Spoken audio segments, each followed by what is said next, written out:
the great-grandmother, and her husband, of course, was a Henny.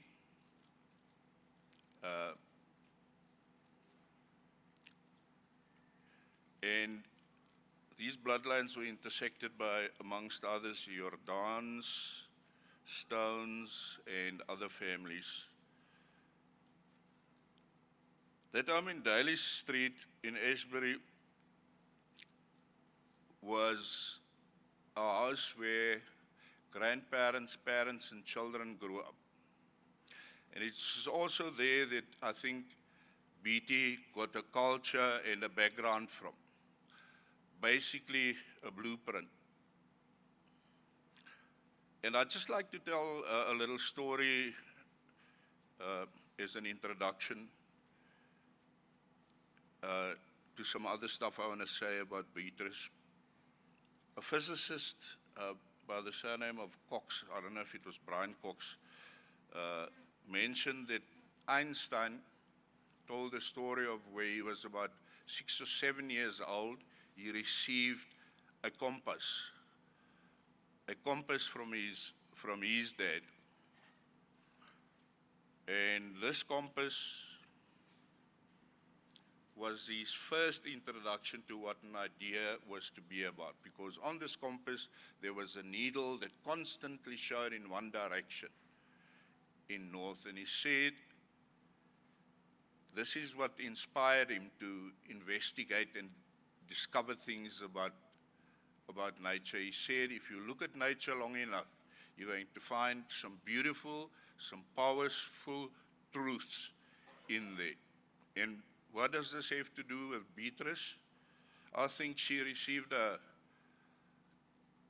compass very early in her life from her parents, from her DNA, and from her experience as a spiritual person in the Methodist Church. Which brings me to a story of how she used to,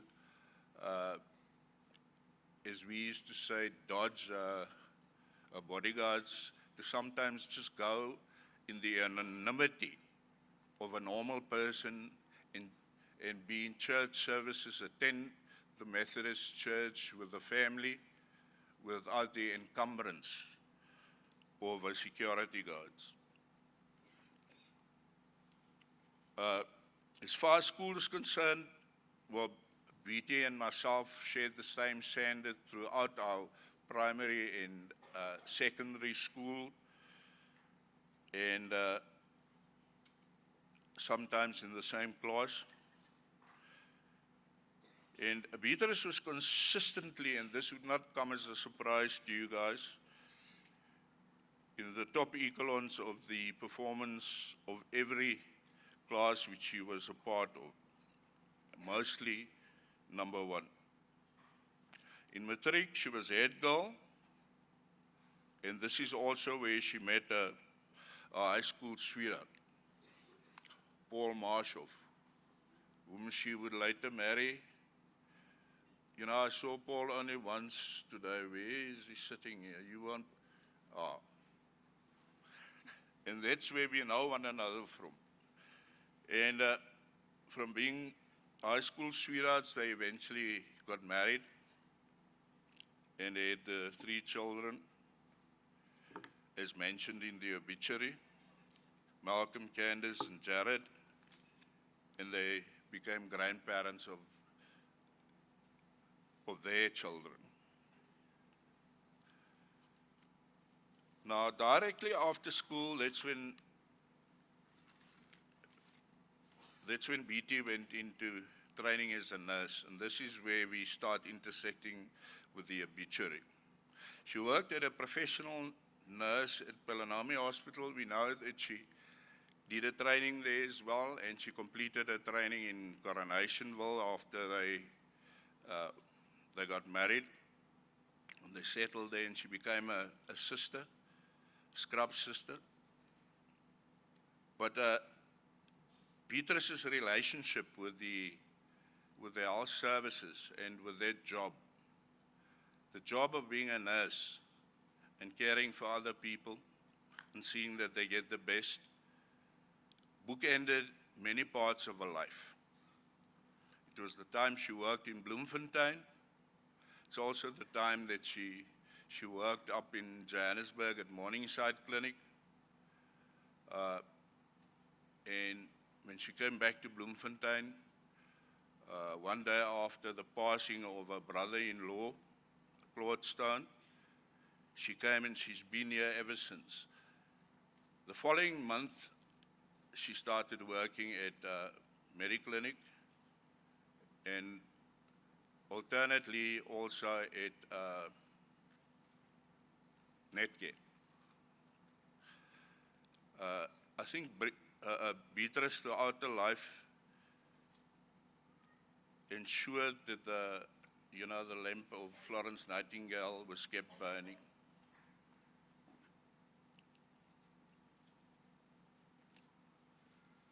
There's mention that she was a member of the Portfolio Committee in Health. No surprise.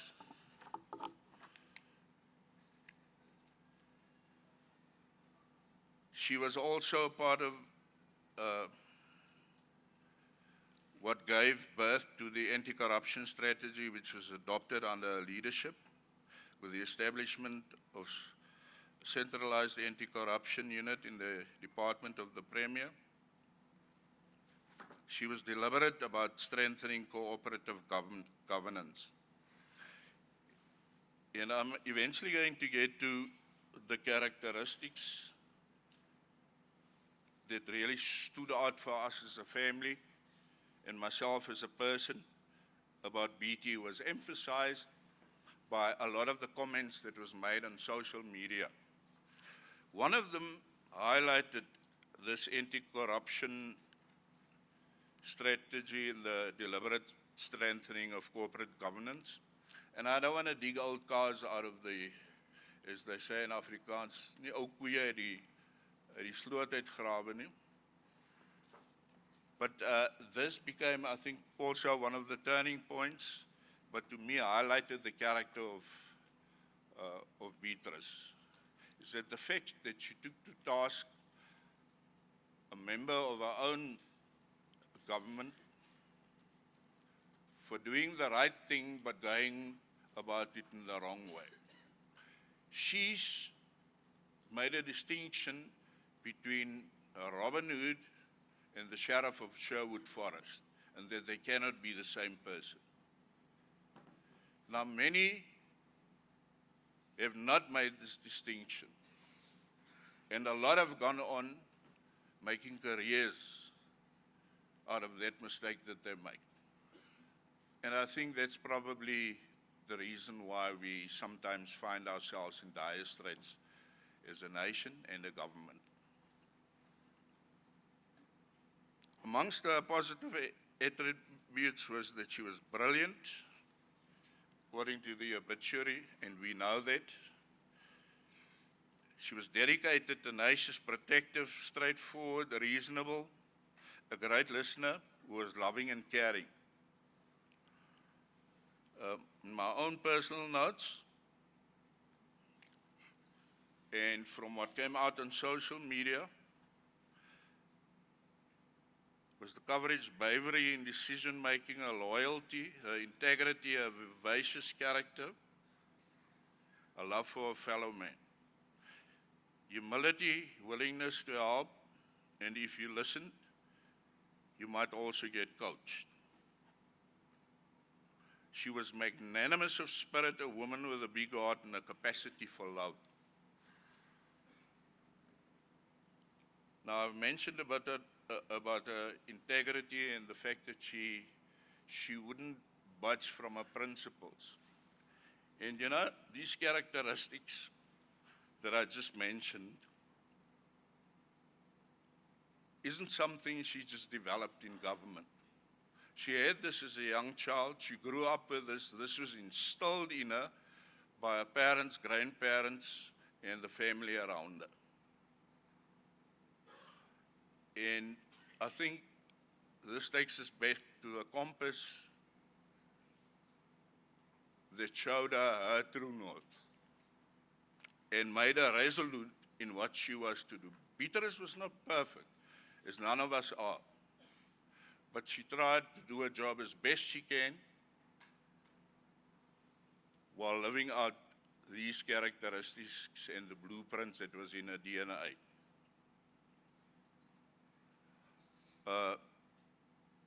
There's mention made about the children and grandchildren that were the center of the universe. It is so apt, Premier, that the children are sitting next to you on this couch, because at times in the performance of her duties, she felt the guilt of a parent who didn't always have enough time for her children. As most of us probably are, and we deal with this in our normal life, but she felt this quite succinctly. And I hope that you as children will take comfort from the memory and all the tributes about your mom. And that you would realize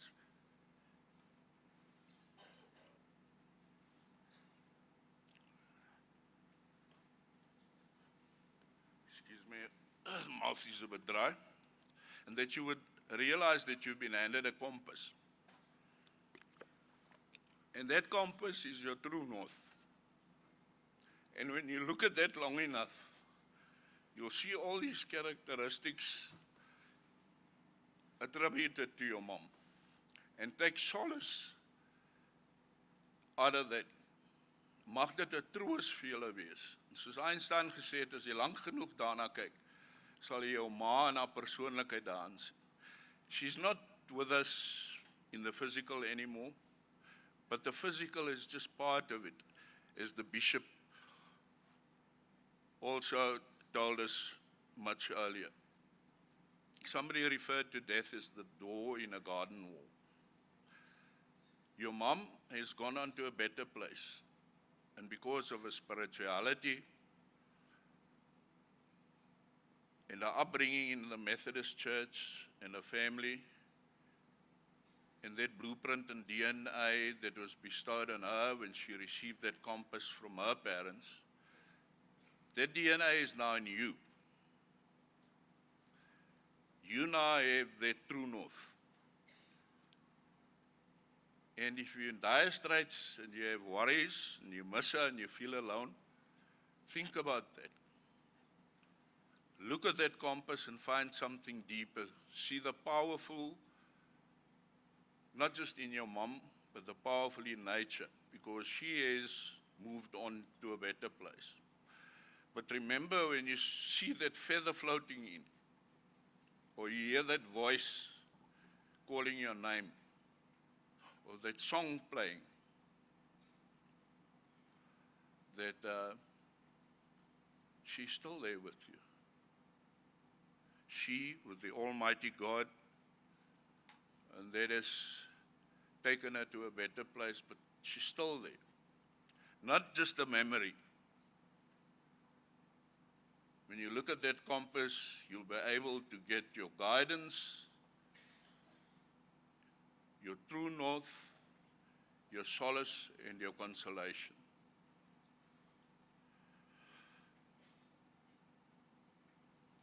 And with that, I want to leave you. God be with you. Thank you.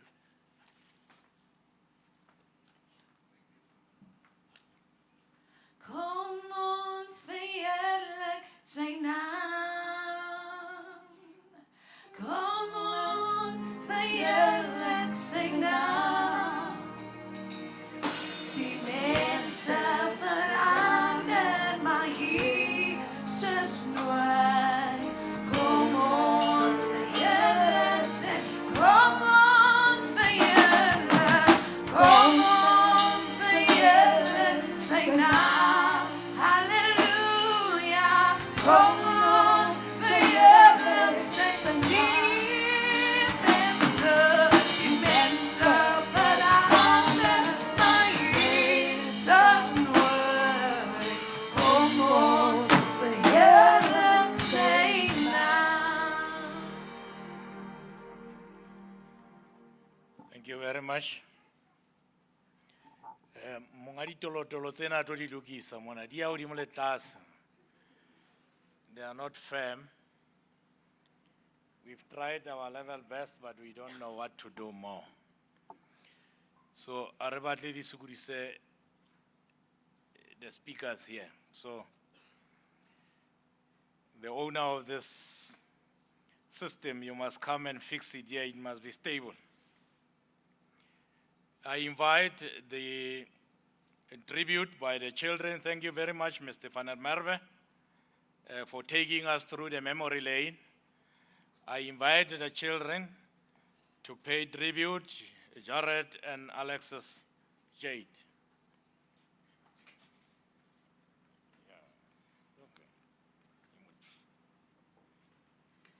Roep mij aan en die tijd van benauwdheid. Roep mij aan en die tijd van benauwdheid. Roep mij aan en die tijd van benauwdheid. Ik zal je ooit helpen, maar jij moet mij.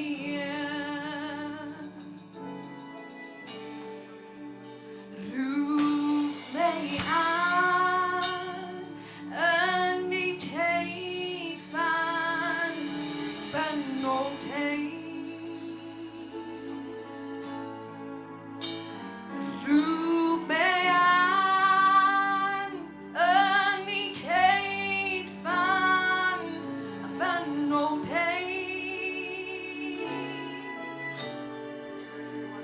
Roep mij aan en die tijd van benauwdheid. Ik zal je ooit helpen, maar kennis je lang moet God je.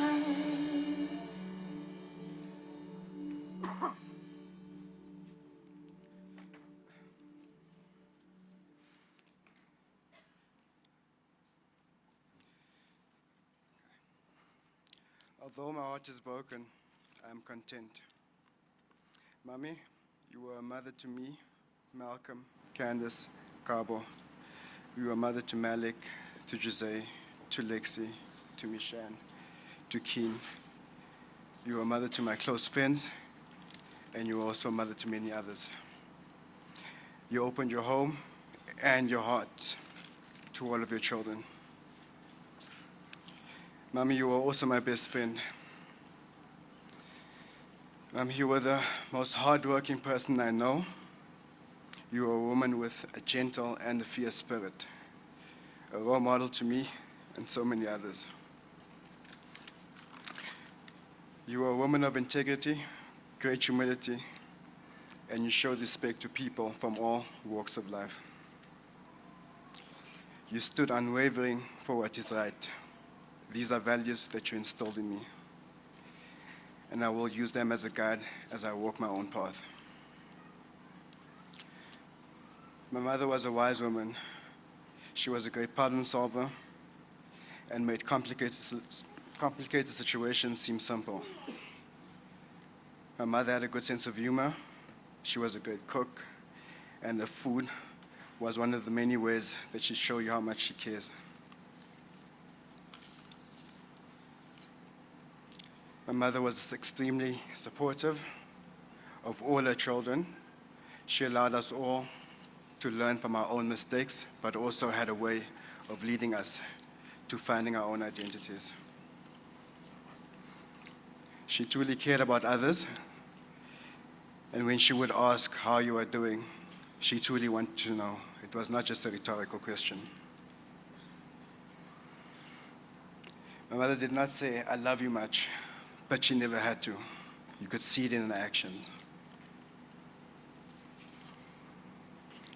Mommy, even with a hectic schedule, you were always there when I needed you the most. It is hard to imagine life without you, but the memories we created together will keep you close and carry us through life, whether in times of heartache, whether in times of sorrow or hardships, even in life's happier moments, such as milestones reached and goals accomplished.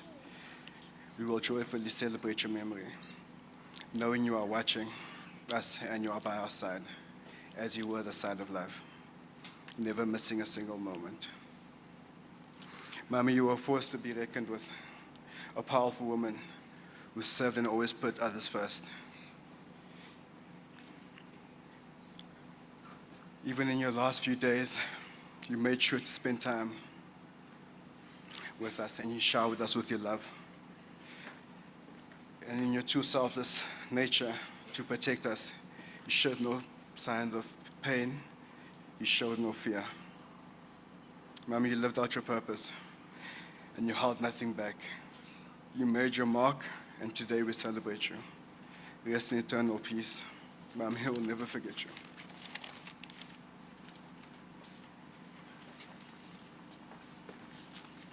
Oh, it's me. It's me. Come, you can do it with me. You can do it with me. Come, stand with me.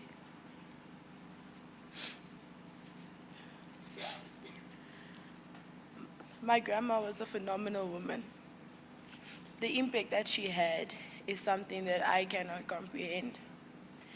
I keep hearing my grandma being referred to as a giant within the ANC. And I truly believe that that is what she was. Because once she set her mind to something, she could not be shaken. She possessed an unwavering diligence and sense of duty. But nothing golden can stay. Mommy, when I first read this phrase, I thought of you. Because your essence was golden in my eyes, and nothing could compare. You were the kind of person who could spread love even if you were hurting. You showed me what it means to be a part of what's right within the world, rather than what's wrong. I so wish that you could have seen the depths of the happiness that I felt when you held me and when you smiled at me. Being able to call you Mommy was a greater honor than I deserve. But I will make it my mission to be deserving of the love that you've shown me. It hurts not having you with me in the physical. The suffering is like an avalanche. It swallows me instantly and offers no choice. I've always thought of joy and sorrow as polar opposites, each one in their own way distinct. And it's hard to stay optimistic when the journey through sorrow seems so long and arduous. But Mommy, you've taught me that pain is a part of the process, not the end of it. So I know that it will be okay, because merely thinking of you causes strength to rise from deep inside me, like a fire that pushes me to keep holding on. To have been your grandchild is a blessing in itself. Your love, Mommy, was strong, and it kept us united.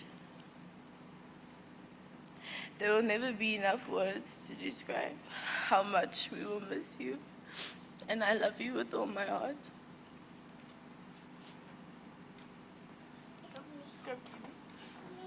Okay, say bye to Mommy. Say bye to Pete. Are you going to say bye? Okay, let's go. Come.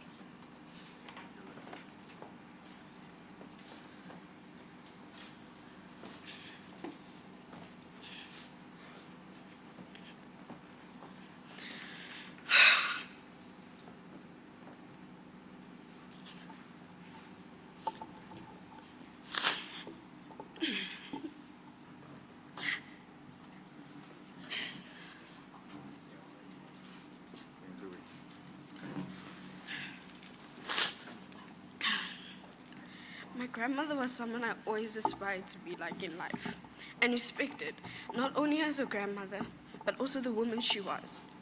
She was kind, caring, and selfless, and always did things out of the kindness of her heart. And she would never mind helping me, whether it was a simple task, simple homework task, or something I needed, like advice. She was always just a call away, which is something I loved about her. My grandmother was someone who I only shared pleasant memories with, as there was hardly a time where we ever fought. If there are a few things I would miss about doing with my grandmother, is watching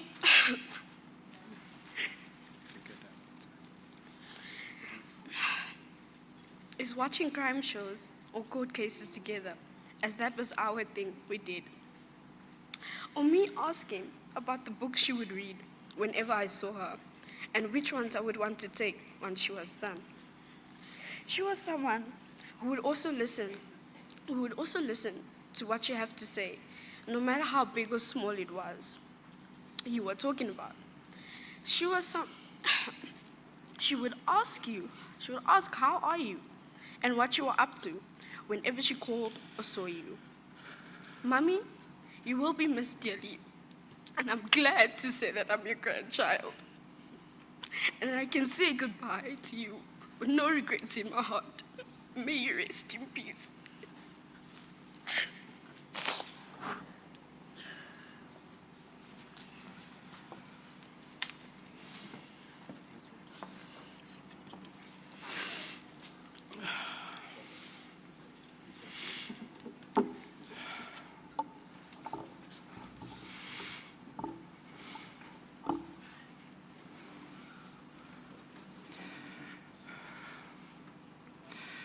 There are so many things that I could say about my grandmother.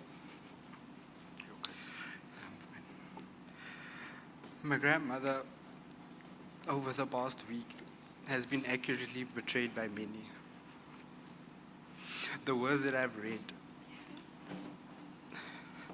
cut deep because they cut deep because whenever I looked at her, I saw a superhero whose main characteristics was that she was selfless and that she was strong.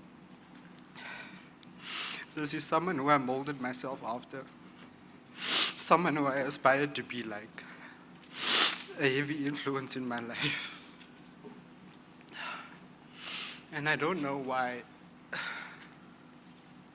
God does the things he does. But I thank him every night and every morning for letting me see her and spend time with her, take her to the hospital, laugh, and share memories before she was taken away from us.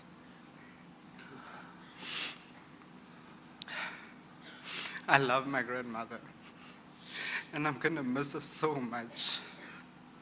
But every day, I am reminded that she is not truly gone. She lives in all of us. I see her characteristics in my sister, Michelle, my cousin, Lexi.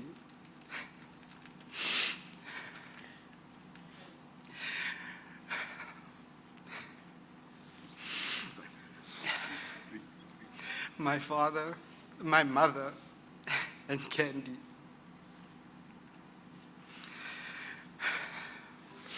I will do my best to live up to the Marshoff name, one that my grandmother made so prestigious. Rest in peace, Mommy.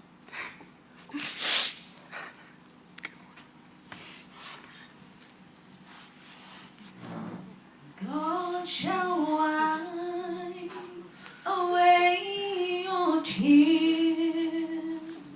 There is no death, no pain, no fear.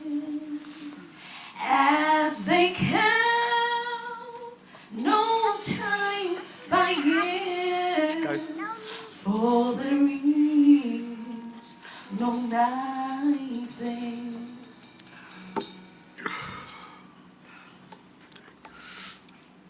Good day, ladies and gentlemen. I think most of what I wanted to say has been said by the kids and my brother.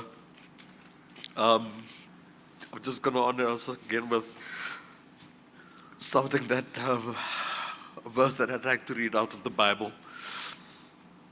How I long for the months gone by.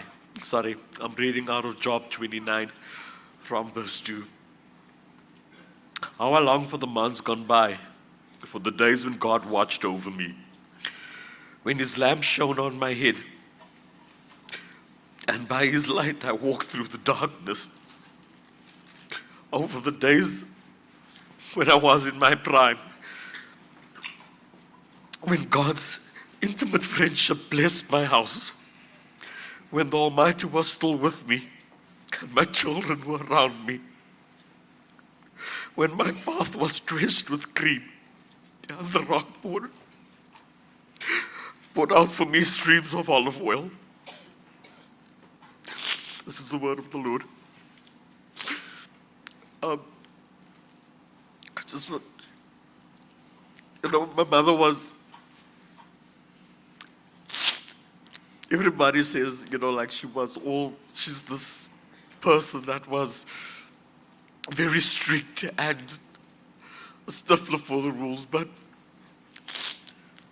for the people that knew her very well, everybody knows that she was very kind-hearted and her doors were always open to anyone who was in need.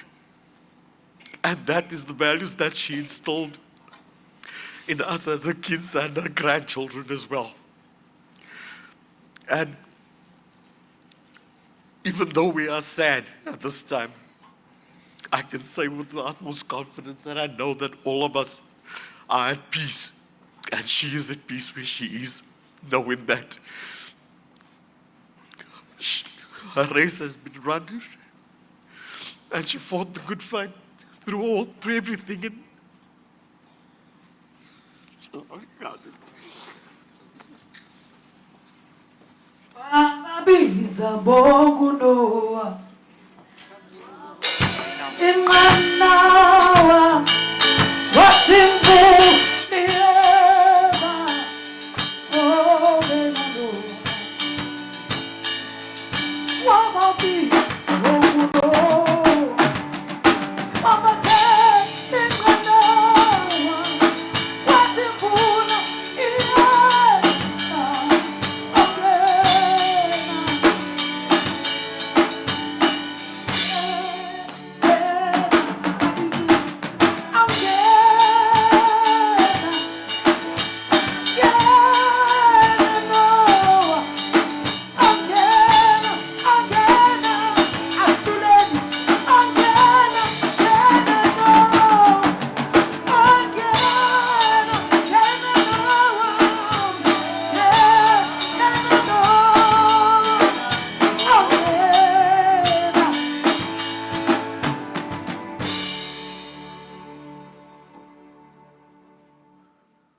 Thank you very much to the children and grandchildren of former Premier Beatrice Marshoff. We understand your grief, and we are with you. We are mourning with you. We're part of the send-off of your beloved mother, your beloved grandmother. Our sincere condolences to all of you. But we must also appreciate your bravery in standing here and telling the entire congregation about your mother and grandmother. Thank you very much for that. We are about to conclude that session, and before that, I read a message from Parliament. The message has been sent by the chairperson of the Parliamentary ANC Caucus, Comrade Seiso Mohai, MP, who is the Chief Whip of the National Council of Provinces. Farewell from Parliament to Comrade Francis Beatrice Marshoff. Today, as we bid farewell, to humble and dedicated cadre of the Congress movement, Comrade Beatrice Marshoff, who served as the Premier of the Free State Province and a Member of Parliament. The death of Comrade Beatrice Marshoff has robbed us of a strong and courageous leader who served our movement and the people of the Free State Province with profound humility, grace, and dedication. Comrade Beatrice Marshoff has a footprint as a founding member of NAHAU, a dedicated professional nurse, and a committed activist until her last breath. During her tenure as the Premier of the province, Comrade Beatrice Marshoff displayed resolute commitment to good governance and improving the lives of our people by pursuing a growth and development strategy for the province. That the Free State was regarded as the model province in delivering access to roads through labor-intensive methods. Free State even won the National EPWP Awards in that regard. Comrade Beatrice Marshoff was appointed as Premier, her appointment as the Premier happened amidst some internal challenges regarding unity and strife within our movement in the Free State. She therefore succeeded in making a contribution towards refocusing government and the ANC to the agenda of reconstruction and development, which is essential for a meaningful renewal. The leadership style of Comrade Beatrice Marshoff was democratic and consultative, yet she was effective in coordinating and steering a public service orientated provincial government. She made an indelible mark as a leader dedicated to her people. She may be gone, but her spirit lives on. Seiso Mahai, NP, on behalf of the Parliamentary Caucus of the African National Congress.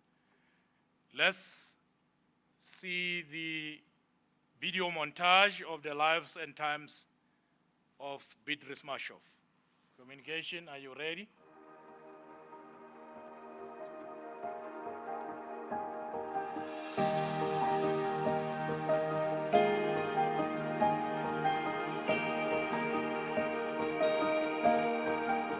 We had some very good moments. Our Sunday afternoons sitting together reading newspaper and just talking about, reminiscing about family life and everybody together. We will make it into the life of the children of today, ensure that they become the greatest children of our time.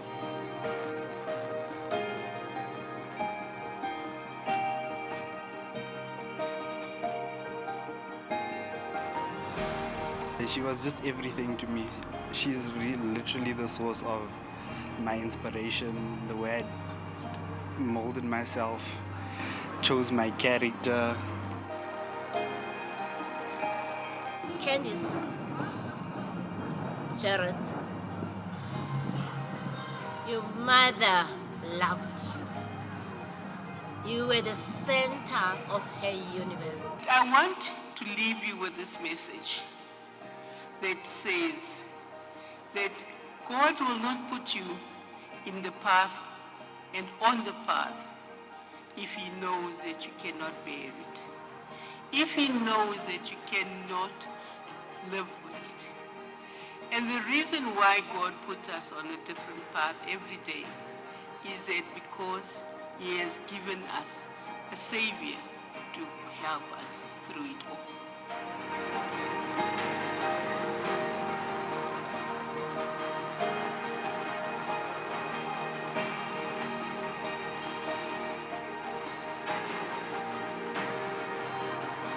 We are all servants of the people that we serve. And for me, it has always been, what is it that I can do to improve the quality of life of another person? And to me, that even today, that's still what I believe in, is that you have to do something good every day.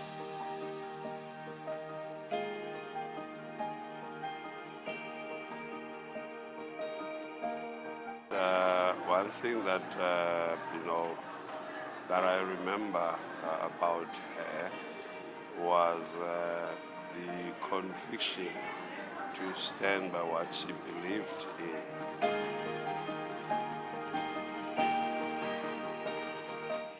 Politics, I think it has always been part of my life because the way growing up and I was always aware of injustices and I could not understand why certain things were the way they were. She played the role that she played at the time she was given the chance to lead the province and lead the government of the Free State. One of my guiding principles has always been that if you are entrusted with something and you are expected to do something, you must do it to the best of your ability. Yeah. You must do it like there is no tomorrow. Comrade, my dear sister, malibongwe igama lamakhosikazi. Thank you very much.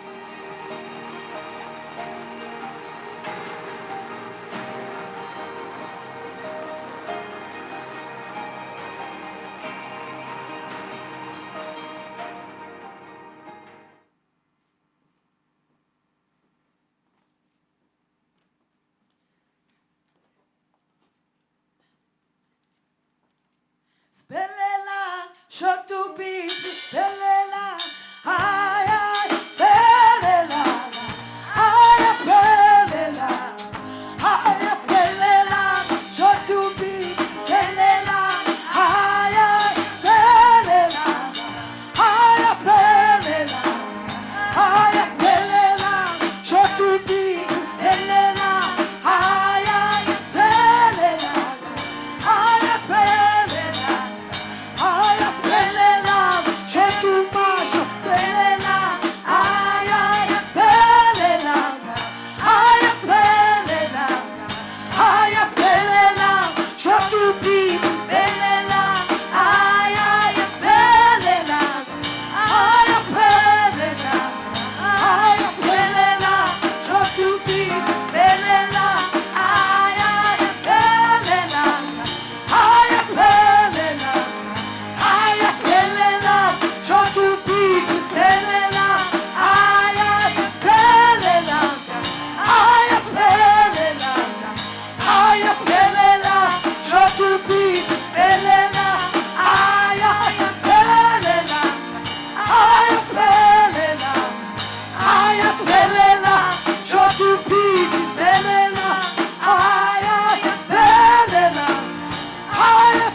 Beatrice Marshoff, long live, long live, long live the undying spirit of Beatrice Marshoff, long live, long live, Amanda, away,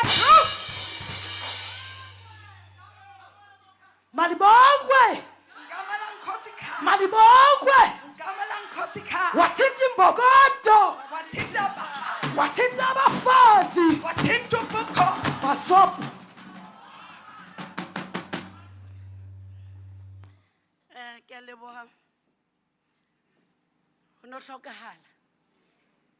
We are celebrating the life in Bogota. umama wethu, Mambiti. My task, Premier Rekupile, or as program directors, DG, re tsamaise mosebetsi. We are not speakers. They are speakers. Tse tlo buang, but ke kopa fela ke mo hlomphe. Ke hlomphe the Honorable Speaker of the Legislature, MPs, MPLs. Ke hlomphe our ward councillor, e leng host ya rona mona, Comrade Logan.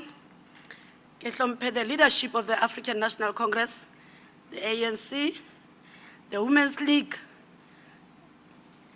provincial task team, under the leadership of Comrade Lulam as a convener and Comrade Nolita Ndungan as a coordinator. The Youth League, the Alliance, our ANC Veterans League, where Mama Manasalite, I used to call them antiques. Yena le Mama Susan. Kere di antiki tsa rona ke tseo. Subs members, balente mona kalamela. My task jwalo ka ke tsholo is a very short one. It is towards the end of our program, but I know this part, that's where mo ileng hore nako e senyega teng. But I'm going to call a life and times of Beatrice Marshoff tribute by Comrade Professor Nakedi. But I'm told the message will be read by Dr. Jomo Mutshwari. If you can please come forward and Comrade Playfair, prepare yourself to follow Comrade Jomo to give us a tribute from the Veterans League. And our PS, ready yourself as well to come and give us a tribute on behalf of the African National Congress province. Over to you, Dr. Mutshwari.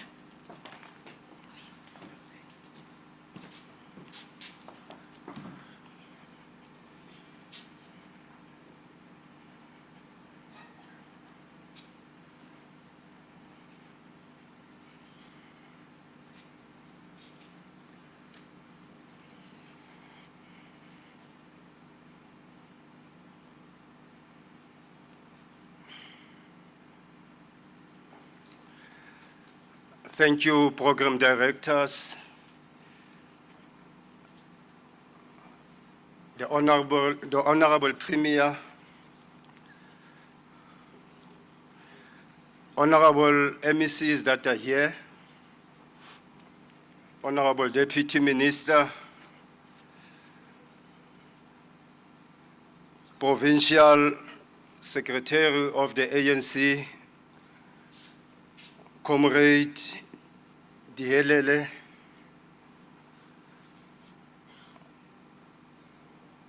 the branch of the ANC that is hosting us, Ward 16,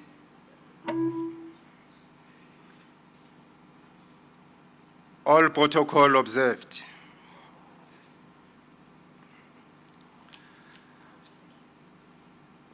Comrade Beatrice Marshoff was a all-rounded comrade. As earlier speakers have alluded to, she didn't start her activism when the ANC was banned.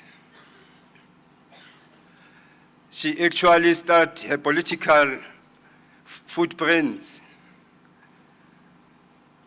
when the ANC was still banned. And she served in various Congress organizations because ANC was banned by that time. As a health and social activist, she championed the cause of health professionals.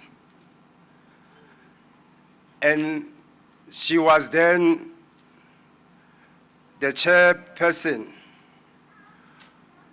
of South African Health Association,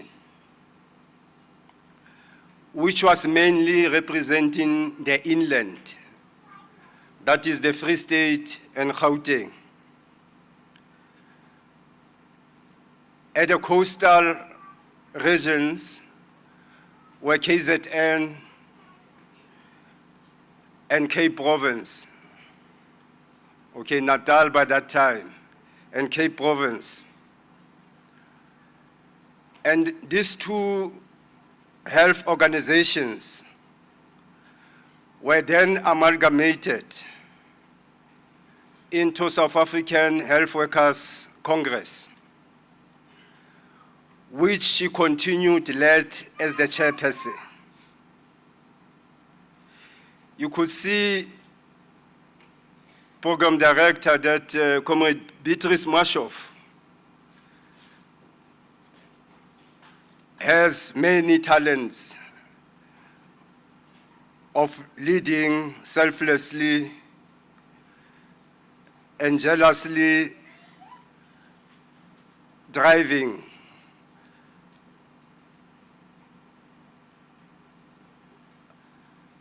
the vehicle to actually, contribute in the liberation of South Africa in general. Some of us happen to cross paths with her in various, organizations under umbrella of UDF by that time. I can see even some of the comrades are here that were serving with her. Just to name but few, Comrades Professor Ramele, Comrades Charles Mapumla, Comrades Silo Ntaizani, and so many other comrades. Comrade Peter Motseki, Dr. Ditlhakanyane at that particular time, and so many other comrades who were there. So it's proper at a time like this that we really capture adequately the footprints, the indelible marks that have been left, imprinted on the sand, that even the strong winds will not actually wither them away. So it's very important because the doomsayers painted a picture as if Beatrice Marshoff only came into being, during unbanning of the ANC. She has been there. So, but not to waste any time, that was just a prelude. Just not to waste any time. Comrade Marshoff also served in the underground under the commander and leadership of Comrade Oupa Moleme, Comrade Professor Brian Nakedi, and the others. So I'm going to read the tribute by a comrade that have been put together by Comrade Brian Nakedi. And this tribute actually encompasses, all the activities that Comrade Beatrice Marshoff was actually engaged in. So it reads as follows. Frances Beatrice Marshoff, a revolutionary in the silence of the lamb.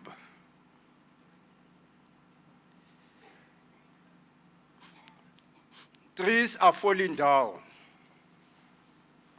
and they scatter the seeds. The caterpillar is dying, and the butterfly is born. And the ashes, the butterfly is born, sorry. Scatter the ashes and go. It's a song by Stimela. Program Director, the passing on of Comrade Beatrice Marshoff coincides with the falling of the loyal and tried and tested revolutionary warriors such as Mbulele Musi, Tiego Moseneke, Chris Matlaku, and the revolutionary tower in the political character of Francis Beatrice Marshoff. Remind us of the role of the female cadres in the steadfast fight against the apartheid regime. More importantly,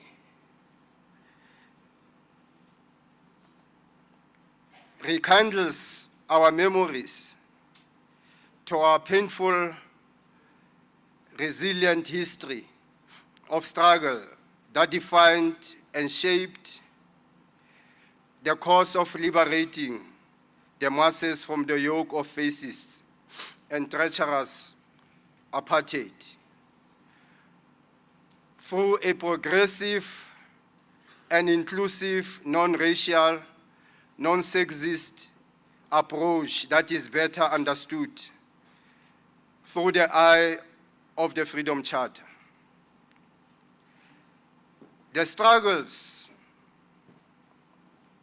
against slavery and apartheid system is traceable to the Khoi and the San resistance,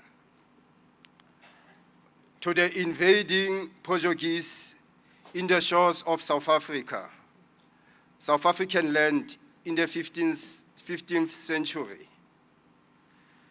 The resistance movement against the capturing of South Africa by the Western merchants is arguably the catalyst of shaping a united front against oppression by black people, an insidious seed of division amongst such with the political view to divide and conquer. It is important to locate the political character of Beatrice Marshoff with a social and historical setting as a black person in South Africa. This is critical because Beatrice, as a social democrat, understood that the deplorable conditions of black people in Mangaung, racial and sexist discrimination were socially and politically engineered so the people could be defocused from the real struggle over land and the agenda of merchant charlatans. It is for these political ideals that Comrade Beatrice parted with the blue worker status in the nursing profession and refate the mutual societal interests with the broad emancipatory role of the working people. Such was illustrated by her pivotal role in the uncharted waters of mobilization of health professionals through South African Health Workers Union. Beatrice's role in the labor movement is traceable from the consciousness of a political environment that gradually nudged her to the courageous yet critical role in the national democratic revolution within the sects of underground and the masses. She had no illusion about apartheid, racial categorization among black people as constructed political identities that sought to divide and weaken their social and political unity. Her interaction with prominent French socialists, including the brutally assassinated Dr. Brigitte Matire by apartheid security machinery, increased her zeal for health activism and putting the interests of the health professionals and workers at the forefront of her role in the struggle. Our mutual friendship at both social and political levels with anti-apartheid stalwarts and activists such inter alia, the pharmacist, Mariripe Opa Molema, trade unionist, Ronnie Peterson, Bishop Ivan Abrahams, Esni Abrahams solidified both our ideological grasp. Beatrice's role as a public representative at both national and provincial legislatures enhanced the levels of political debates. The level of political debates, her contribution in the Executive Council and the Premier of the Free State was there for anybody to reflect upon. So Beatrice's character could be viewed from the lens of the character Clarin in The Silence of the Lamb, as engages with serial killer Hannibal and narrating an anecdote of how she was sent to the farm of her uncle. So in closing,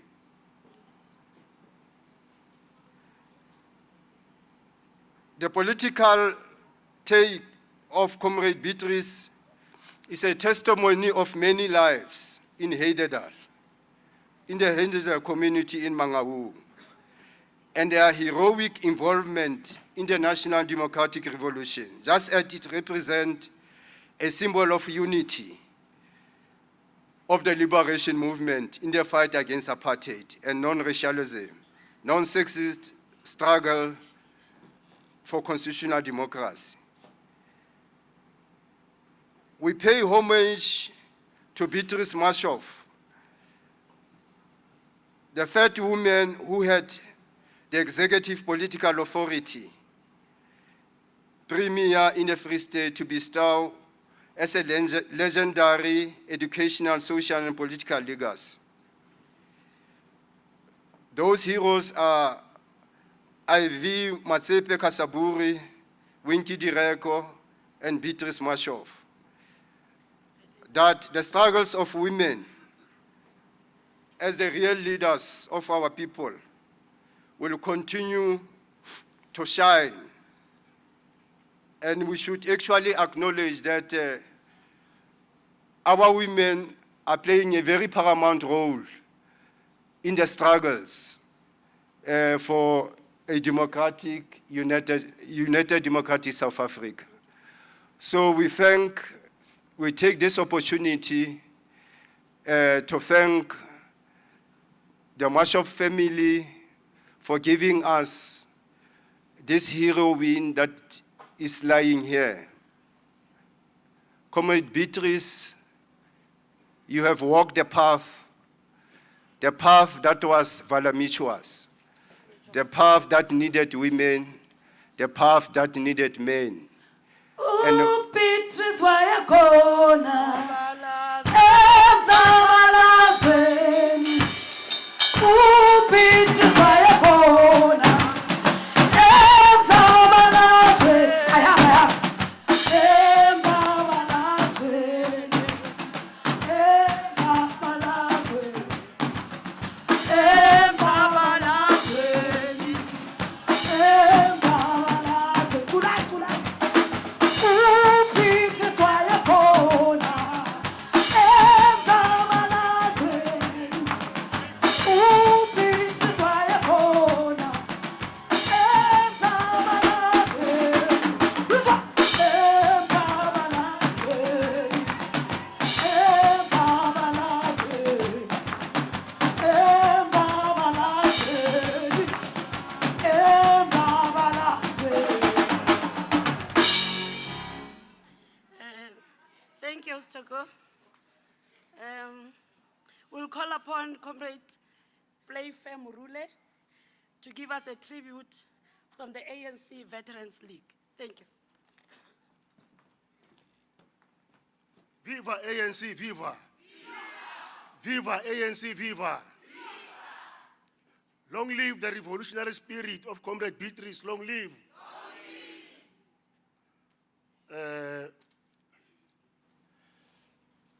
To the Marshoff family and their next of kin, the Premier of the Free State, Comrade Dukwana,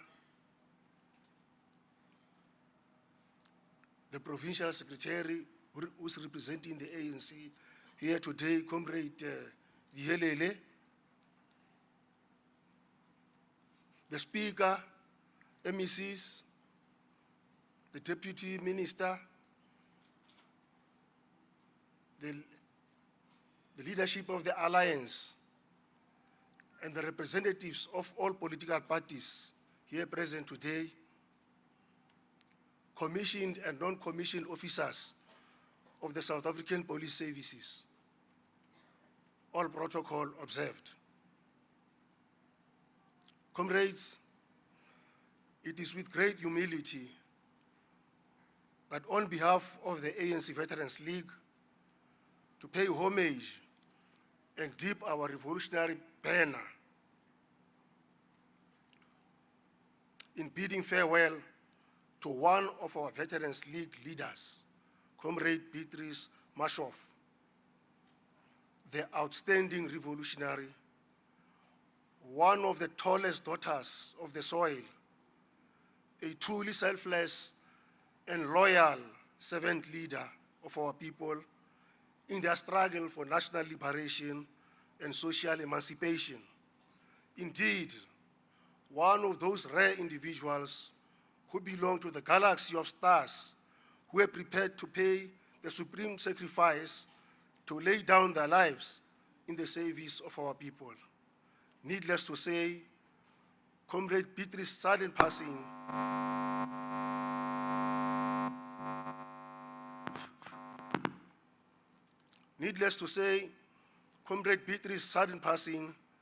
is a great loss, not only to her family, but to the people of South Africa and the broad democratic movement as a whole. Indeed, a revolutionary to the end.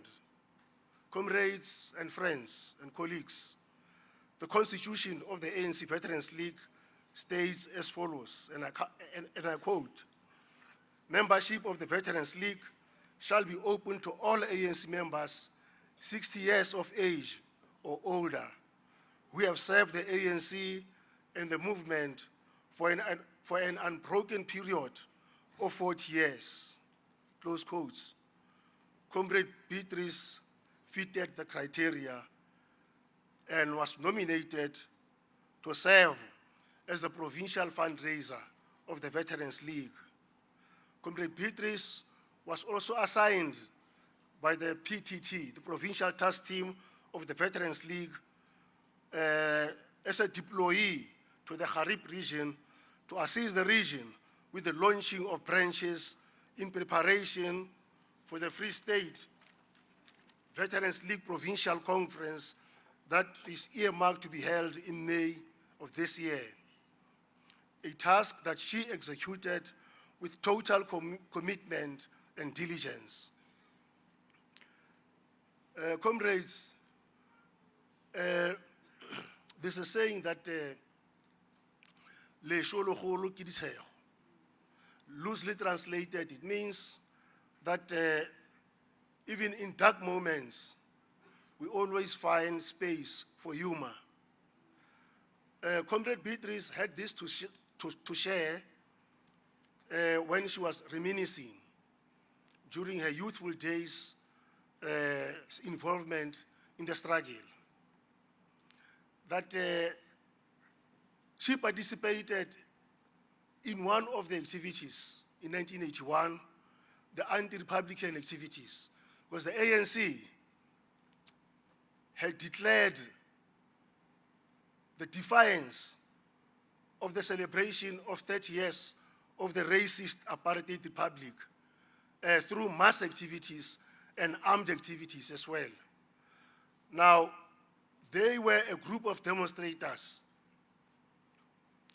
They banned the South African flag, the field clearly, and the police came and fired a tear gas.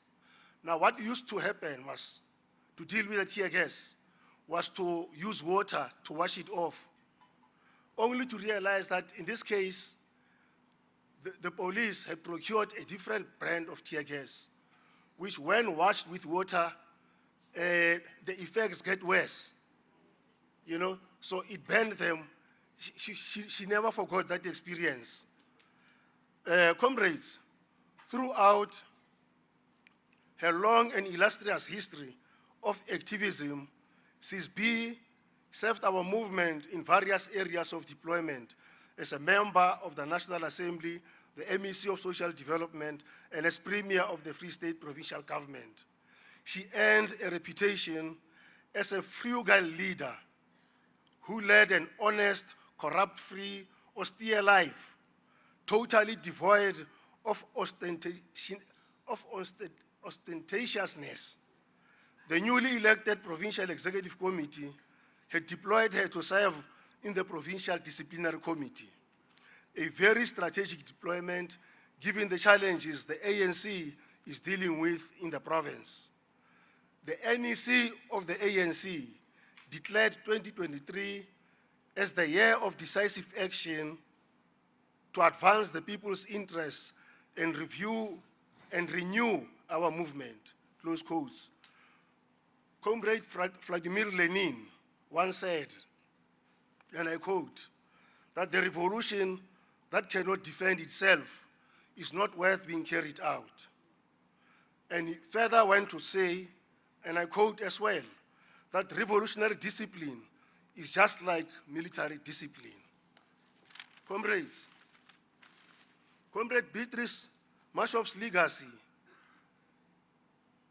we must honor the legacy, the memory of Comrade Beatrice by acting decisively and with alacrity against acts of ill discipline within our ranks, to rid the ANC of rogue and criminal elements and restore the dignity of the movement.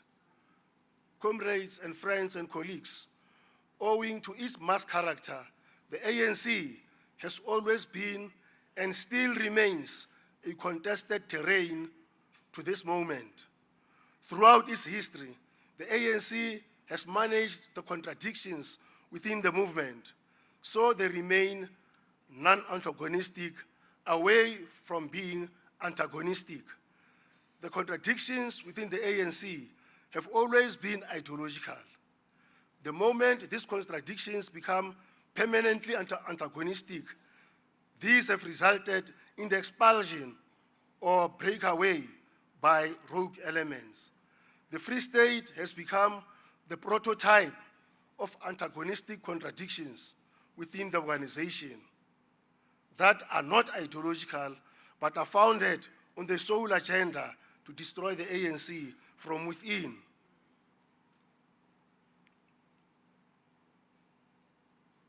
Comrades, as the year 2023 is the year of decisive action to advance the people's interests and renew our movement, the operative words being decisive action.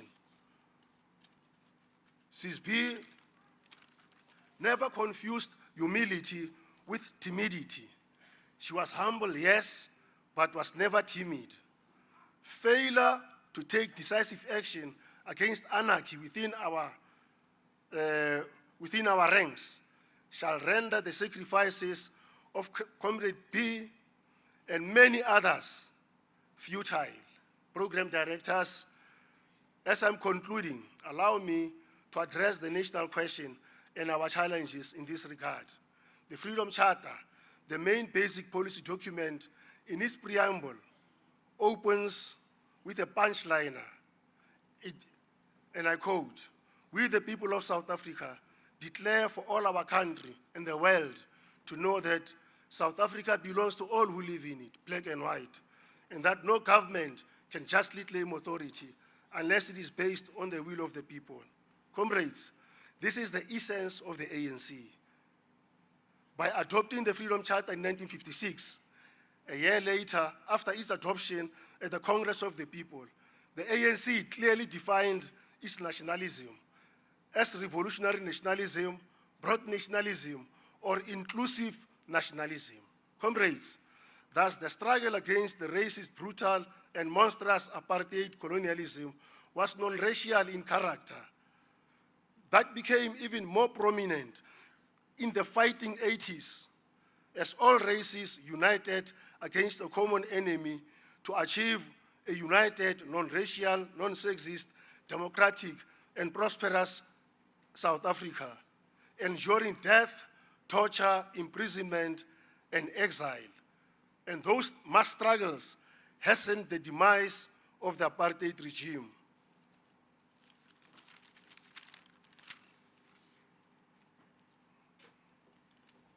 Comrades, the ANC remains the parliament of the people and the home of all South Africans. Let us honor the legacy and memory of Comrade Beatrice by ensuring that all national groups belong in this organization. The ANC of Helen Joseph, Ruth First, Joe Slovo, Reverend Bayers Nodie, Ray Simons, Jan Meyer, Clifford Brown, Bram Fisher, and many others. Comrades, at the twilight of Comrade Nelson Mandela's life, he said, and I'm genderizing that quotation that we all know. He said, "When a woman has done what she considers to be a duty to her people and her country, she can rest in peace." Comrades, in pursuance of the program of the ANC to unite, renew, and rebuild the ANC, let's emulate the life of Comrade Beatrice. Comrades, as I conclude, once again, let me, typical, thanks. Comrades, I would like to quote a Russian revolutionary by the name of Nikolai Ostrovsky from the book that he has written, How the Steel Was Tempered. And it reads as follows: "Man's dearest possession is life." And I want to genderize it as well, because the old writings were not gender-friendly. Human's dearest possession is life. It is given to her but once, and she must live it so as to feel no torturing regrets for wasted years, never know the burning shame of a mean and petty past. So live that dying, she might say, all my life, all my strength were given to the finest cause in all the world, the fight for the liberation of humankind. And one must make use of every moment of life, lest some sudden illness or tragic accident cut it short. Long live the spirit of Comrade Beatrice, long live. Long live the revolutionary spirit of Comrade Beatrice, long live. Tot ziens, kamerad. Thank you very much.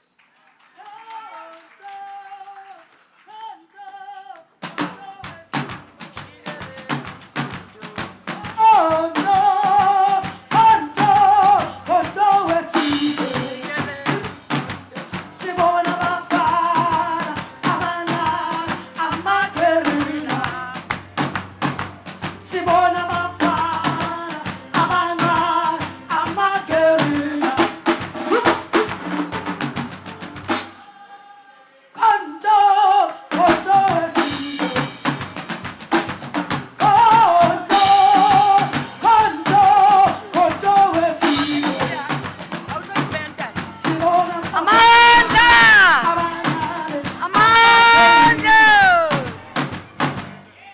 Comrade Togo, PS, it was proper. O tshwanetse o tle ka thapelo ba o hlonolofatse. But Premier, ne ke batlile ho etsa this comment ya soli teng a ka o bona earlier on. Ne ke kopa fela ha o rometse mona to speak on behalf of ho tlisa message. Please don't represent yourself first before you can put through the message. Otherwise, DG will have to read messages. Tse beng ba tsona ba leng siyo meketing e tlang. So please, comrades, can we be just disciplined on that one, please? I beg you.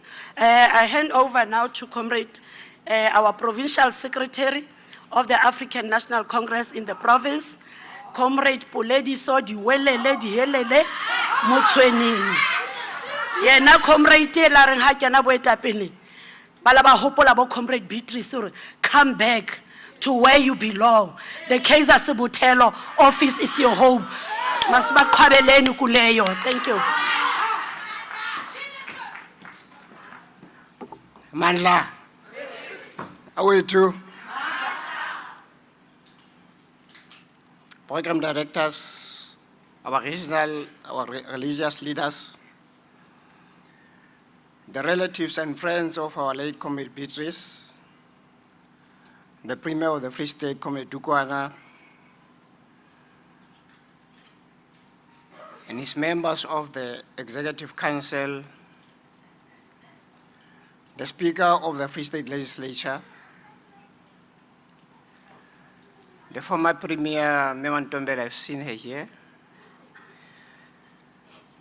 comrades, friends, and fellow mourners. I'm deeply thankful for this opportunity and a privilege to pay homage to our veteran and our warrior, Comrade Beatrice, as well as convey our condolences to her family on behalf of her organization, the African National Congress. The currencies of our lives gives way to the inevitability of the passing on into the spiritual realm at the conclusion of a moral and mortal existence.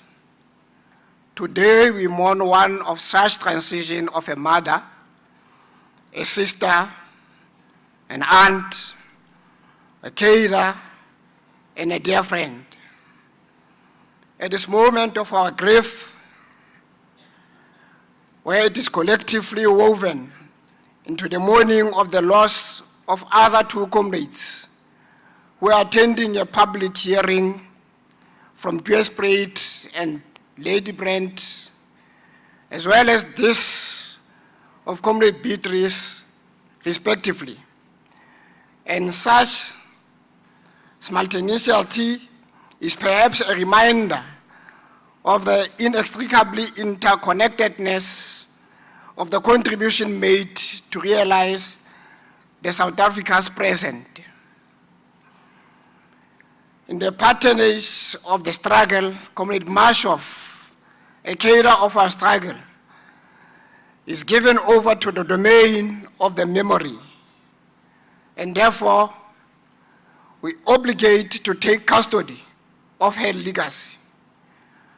We're also commanded with the writings and articulation of her work into the history of the modes that the justice we did to her and to her contribution for the achievement of the liberation of South Africa and the full breadth of her personhood.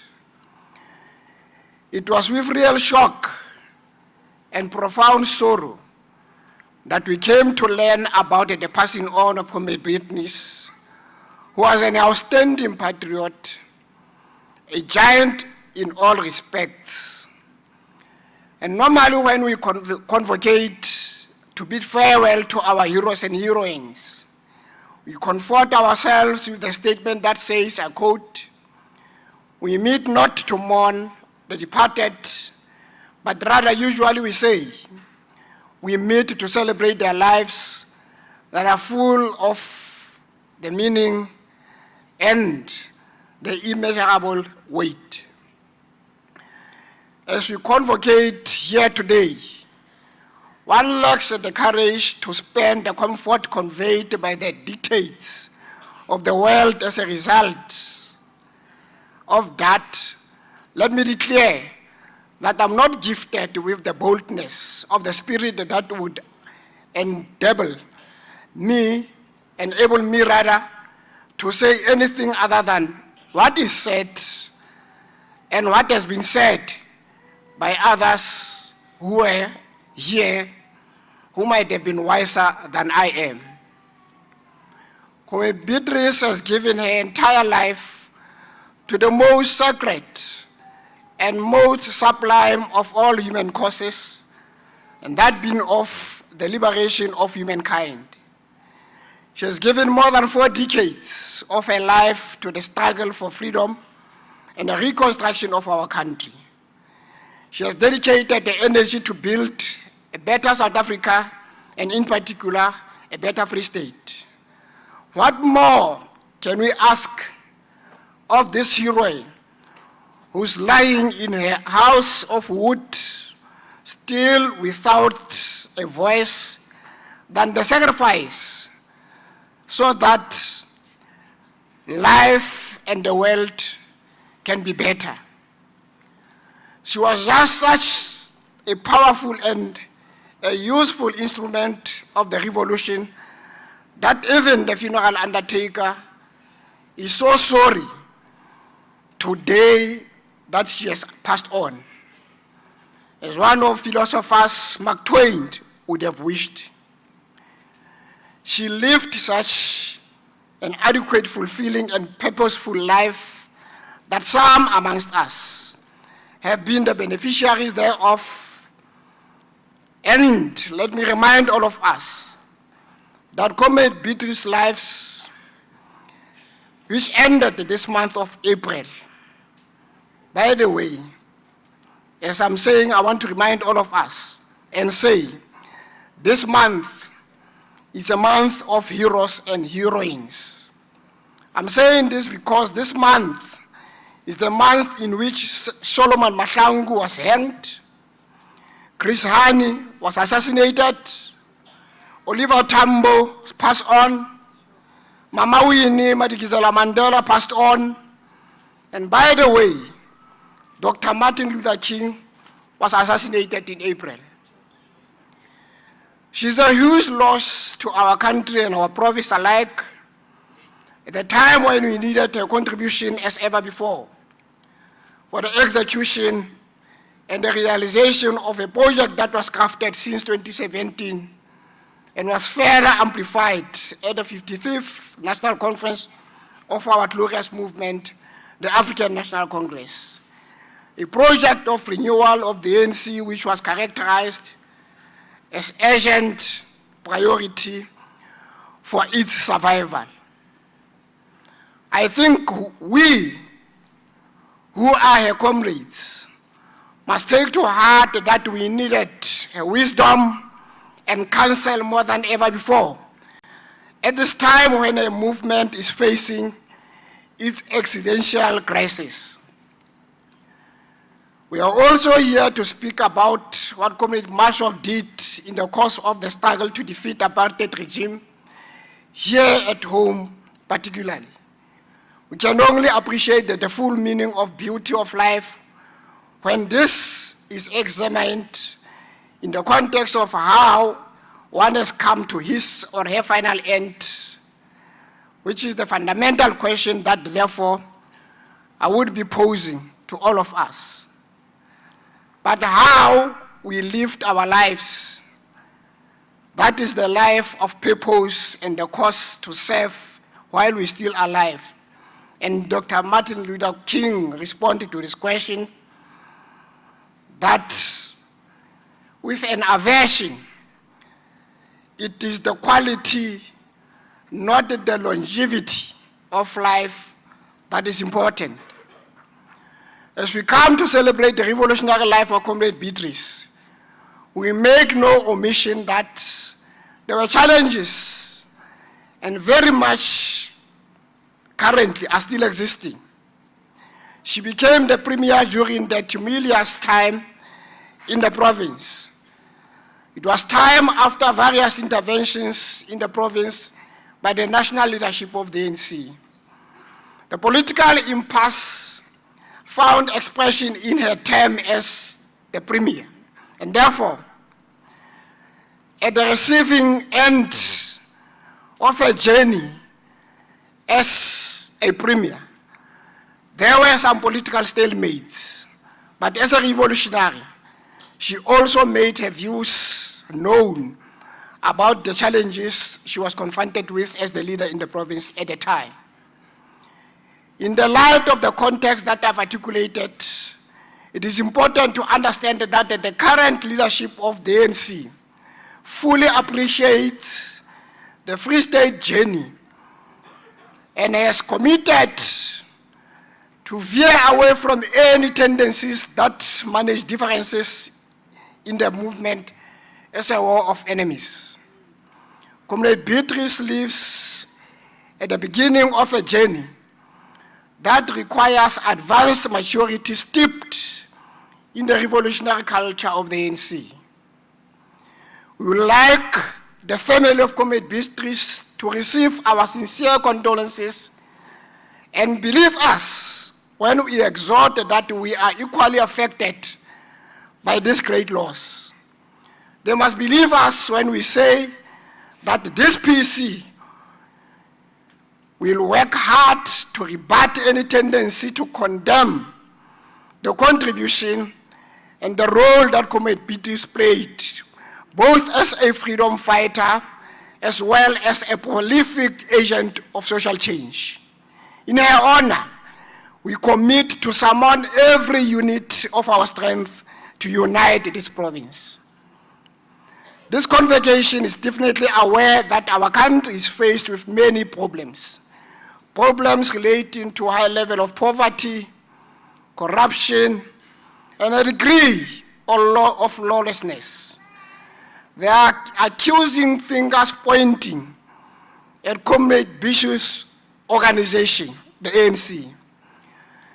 But it is also encouraging that this movement, her movement, had come to understand this reality of presiding over such an environment which is characterized, as I've indicated above, flowing out of its recently held conference, took an important decision about its renewal and concluded such some of us, as we would argue, and with the belief that Comrade Marshoff would also did, that for the renewal project of the ANC to succeed, the ANC must purge itself of those who claim to be its members, but in reality they are not. It was for this reason, therefore, that the PEC appointed her as part of the cohort of veterans who constituted the Provincial Disciplinary Committee to recalibrate the value system espoused by the ANC and do away with those who don't subscribe to those values and who are not loyal to its revolutionary duty to serve our people and display to the national and committed to the national commitment. We understand that the imperfections and the protracted nature of our revolution, but we will stop. In fact, we will tap into the patience and resilience of Comrade Beatrice.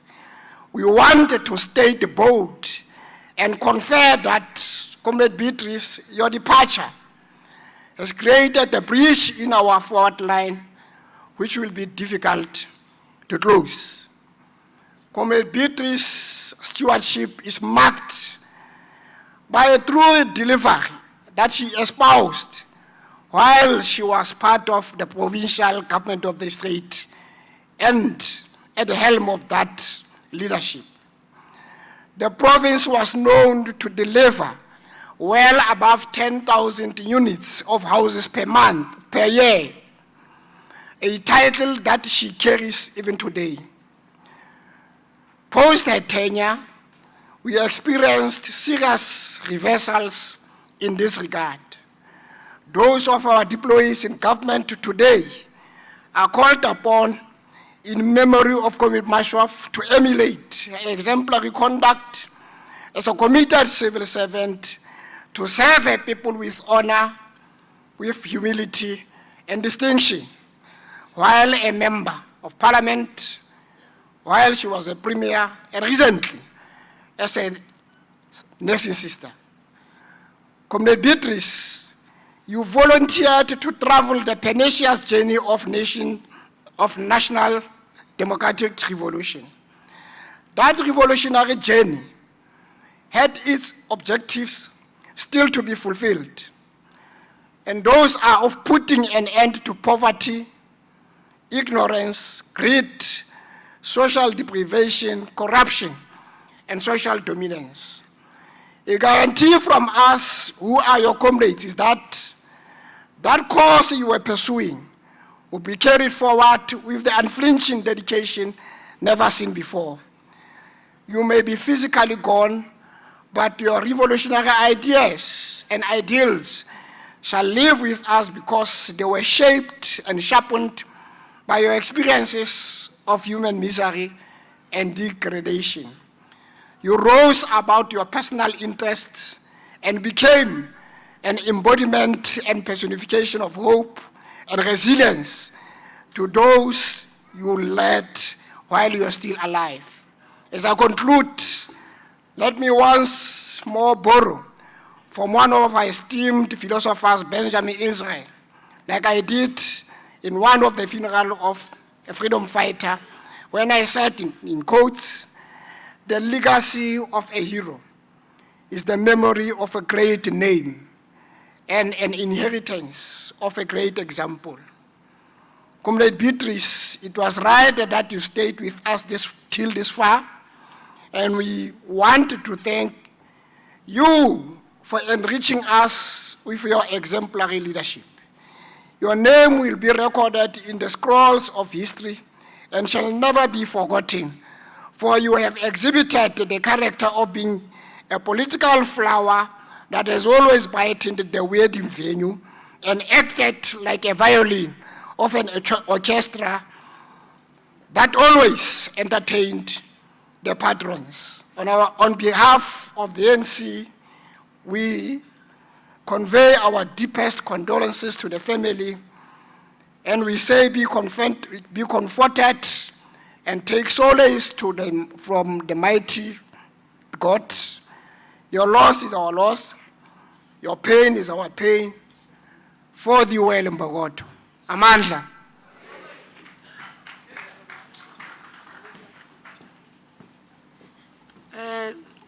Thank you, Provincial Secretary.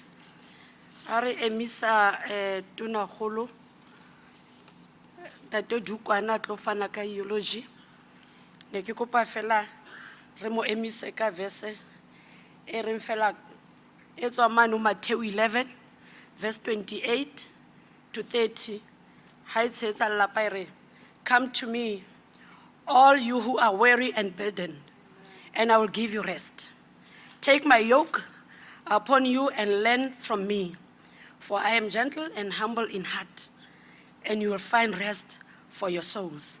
For my yoke is easy and my burden is light. And close quote. May these words from the Bible bring comfort and peace to those who are grieving, and may they find hope in the promise of eternal life through faith in Jesus Christ. As I say that, I allow you, Premier, take the podium and address us. Thank you very much. Jesu, Jesu, Jesu, Jesu, yaurabela yawo, rabela, ause usita, ause usaba.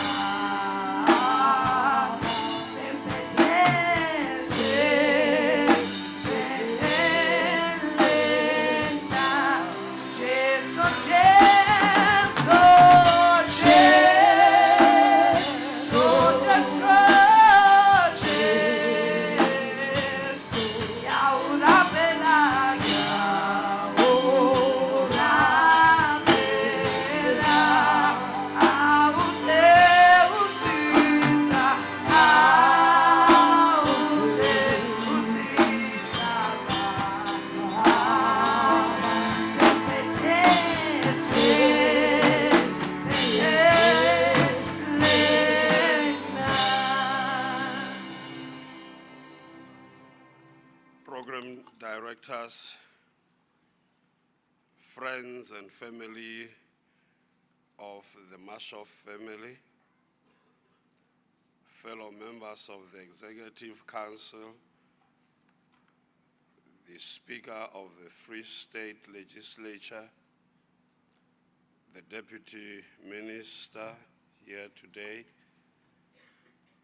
the former Premier, Doubell, the Bishop and other religious leaders, mayors and leaders of various political parties, fellow mourners, good morning.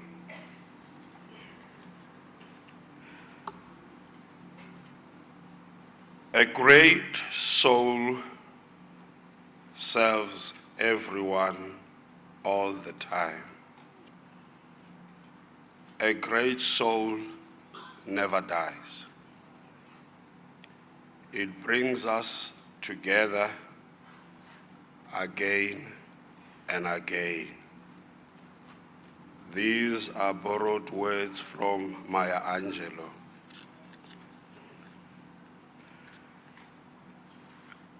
Ladies and gentlemen, it has been a very difficult journey for one that ever since we started as the Executive Council of the Free State, I have had the difficult honor of writing on behalf of the Executive Council to the President of the Republic of South Africa, requesting funerals to be declared provincial, official funerals. I have done this, and today this is the third one. And I've, among my colleagues at National, I've received the title of a Premier of Funerals.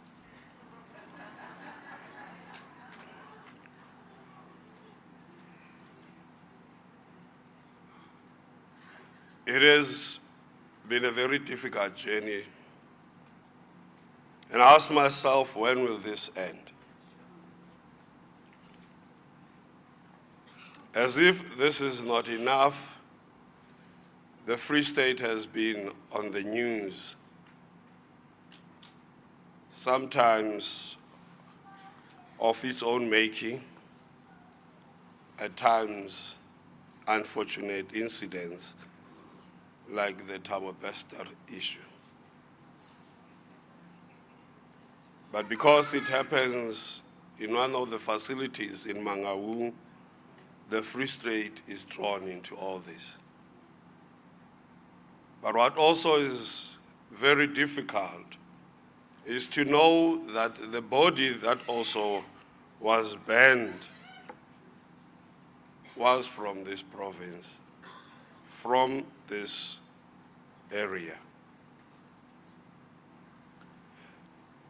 So I think there is a message that is sent to us that we must heed, that we must open our ears to and learn from what is going through in the province. I said that this province is shaped like a kidney, and the kidney, in many instances, helps the body cleanse itself of all impurities. And in everything that has been happening in our country, I strongly believe it is this province that will play a meaningful role in repositioning South Africa the way it should be recognized. It is this province that is the heart of this country. This province will give life to South Africa. But for this to happen, it demands all of us to take stock of what we have been doing, to take stock of our failures and what we have not been doing when we're supposed to do. We've got so many talented people that are pushed into the periphery when the country needs them most. We have so many of you inside this hall. We have so much to contribute towards making this country, this province, a better province. But because of what a man is, you are where you are, as it happened with Beatrice Marshoff. It is not like we did not realize and we did not see the qualities that she possessed. We saw. But because of what our hearts have become stone cold, we refuse to see these things.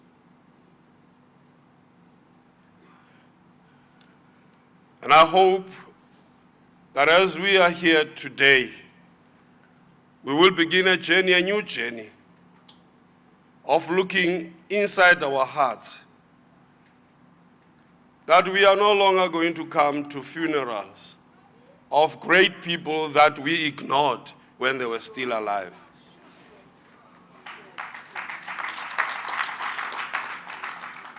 That we will stand up and do what we should have done long time ago. Be courageous, be bold enough to bring those that can help build this country, build this province, to play the role that they should be playing. That we will not be proud as a province, as a government, that we stand here, honor these gallant fighters, give them the befitting funerals, when we should have given them the befitting opportunity to live the life that they wanted to live to be the best versions of themselves. Candice, Malcolm, and Jet, your mother loved you so much and found absolutely no contradiction in loving her people as well. She did her best in raising and rearing you and would have continued to do anything humanly possible to give you the best in life. We ask you that, additional to the necessities of life that she provided you, you take with you all the lessons. Take with you the intangible creations of the human spirit, the courage of convictions, the uncompromising loyalty to the truth and love. As government and the people of the Free State, we share the pain of loss of this principled and untiring servant of the people. We appreciate and understand the harsh reality of the human condition that exposes us to suffering, to pain, and to mortality. We want you to find solace in knowing that your mother was an asset, not only to you and your family alone, but to the broader family of this nation. Perhaps it is at this point that as we flip the other side of the coin of the human condition, we also experience joy, love, and fulfillment because of the unconditional love that she gave you and her own people throughout her years of dedication to family and her own organization and the people of this country. Throughout her life, your mother, your comrade, your grandmother, and sister and aunt, our comrade, colleague, and friend taught you and us the enduring lessons of courage, of conviction, the integrity and willingness to do things in spite of everything else for the benefit of others. As she reposes, she leaves no whiff of malfeasance or corruption behind her. She leaves instead a legacy of humaneness and humanism, which only the principled would dare weave into a mosaic of stoicism that we witnessed in her lifetime. I had the privilege to work with her while she served as the MEC for Social Development and later on as a Premier in my various other roles and responsibilities. I remember something very important that, sometimes as men, we are not convinced of your strength up until we see some things. I'm reminded of a day when Comrade Playfair, as an MEC for Treasury at the time, and many others MECs, we had a budget meeting to consider the budget for the year, for that particular year. We had OR Tambo, the ground floor, and we had waited for some time, waiting for the Premier, Marshoff, then to come. And we felt that she was not coming. And among ourselves, we were irritated that she was not keeping the time. And murmured among ourselves, and we said we should start. We actually asked Comrade Playfair to start the meeting.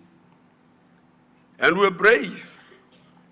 We started the meeting, and then she walked in, steadily, firmly, and in control. And she asked the question, who started this meeting without my permission? And as human as you would know what we will do, we will not take responsibility. We looked at Comrade Playfair and others.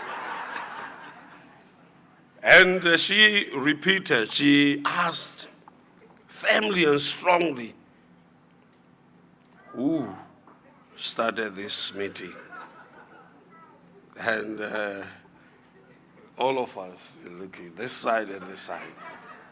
And I realized that, sometimes you can have a small person coming in, and once you demonstrate that you are in control the way she did, the strongest of the guys that were there become weak.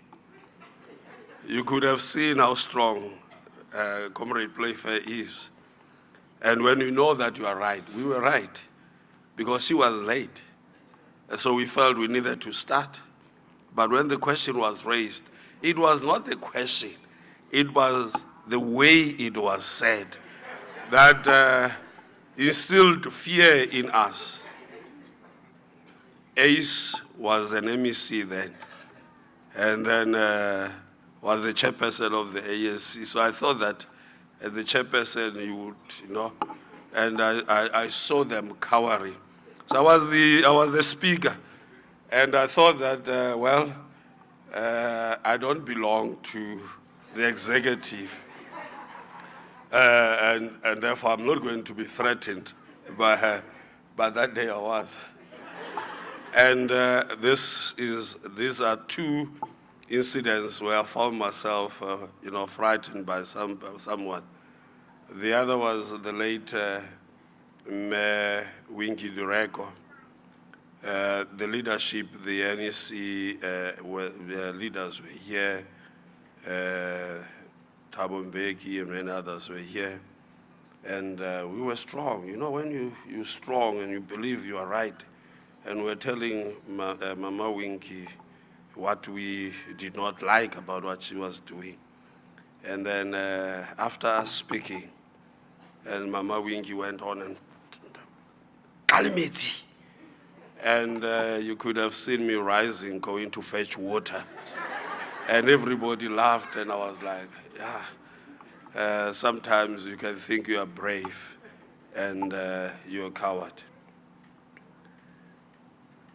Ladies and gentlemen, we are in the NEC meeting of the ANC. It started on Friday.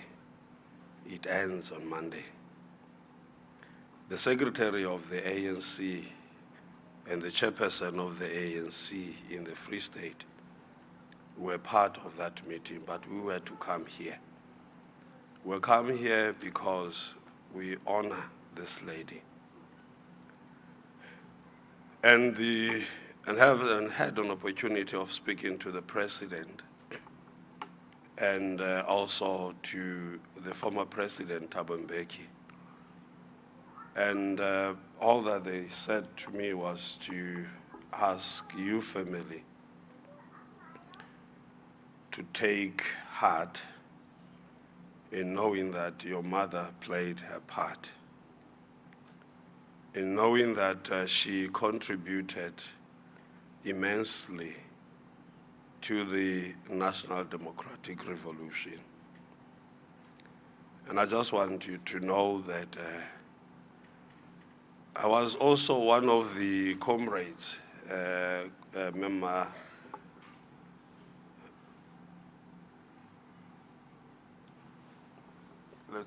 Mata. When it started way back, when the ANC in 1996, when the PEC was dissolved and an entity was formed, and when the chairperson of the ANC was not made premier, and Mewingi was, we went to Joburg, we went to Lutule House. We were not happy, we went there. And then when we went there, we got lectured. Instead of addressing what we had come to raise, we went back with no answers. And then the second time it happened, and Mama Beatrice was appointed, we went back. Unhappy, we went back. And we wanted to raise these things. And the then President, Thabo Mbeki, looked at us. And he then said to us, "You elected me as the president, didn't you?" And we said, "Yes." And then you trusted that I will take the decisions in the best interest of the country. He said, "Yes." And said to us, "Why do you think the decision that I've taken is not in the best interest of the country?" And we could not answer that question. And we left. And we learned many, many years later that indeed these decisions were for the best. And what we were looking for was not necessarily the best. And it taught me valuable lessons in life. That sometimes you may think that you are right because you'll see things the way we do, informed by our own desires. But armed with the insight and the understanding that other leaders would, they will, against the majority of us who believe at the time that we are right, they will stand with what they think is right and decide, no matter what we feel as people. It is now left to us to do the right thing all the time. There is nothing problematic as a leader who can't take a decision. It doesn't matter if the decision is wrong, but take a decision. And we believe that we have learned also from our mother that she was firm in taking decisions. Once she believed that she was correct, she would take a decision. I'm asking all of you leaders who are here today, this is a lonely job. It is a difficult job to be a leader. But what makes it easy is when you love serving your people. If you take this job because you feel you are important, it will be very difficult. But if you take this because you love the people more, you will serve the people. You will not serve yourself. We have many of us who believe that we need to be served because we are leaders. We need to look at this and change our attitude. We call ourselves servants of the people. We should behave as servants of the people. The people are not serving us. We are serving them. The only way a leader would be able to serve is with humility. But we've got many of us who are arrogant. We demonstrate this arrogance in people that we work with in our own offices. We make them feel that we are important. And it shouldn't be like that. Marshoff did not feel important. A few weeks,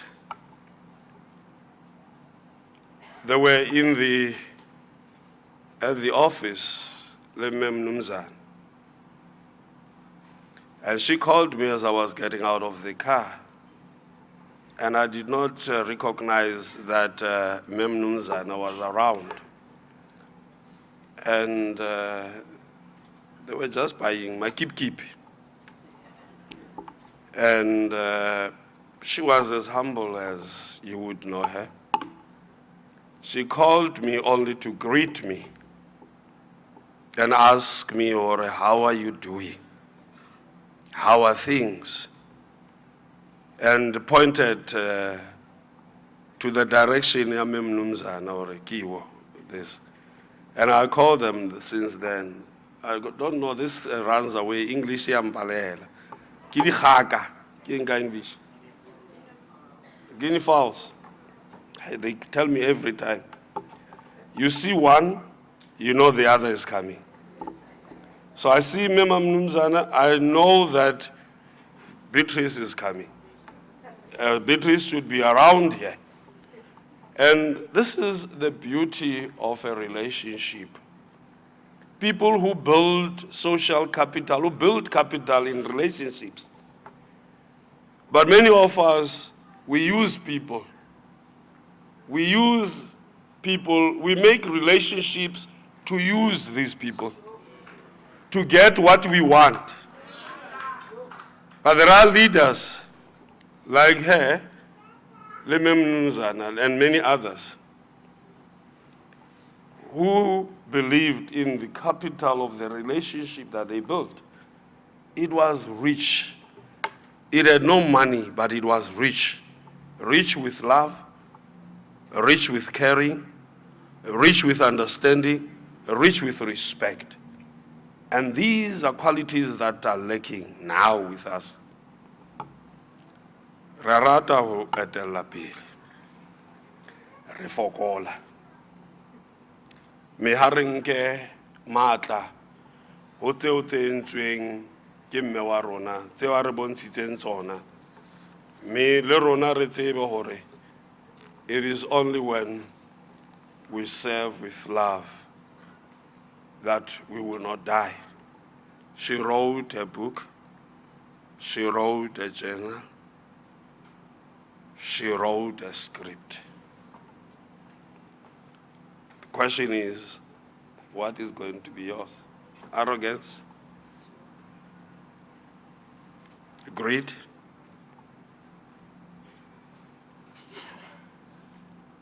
Tshele?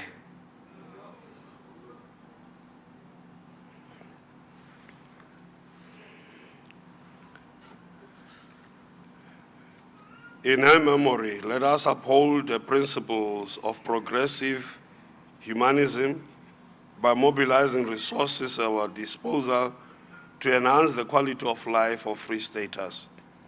The time to use state resources to benefit the few, at times even doing so fraudulently, indulging in nepotism, cronyism, and all other anti-people tendencies must be a thing of the past in the province.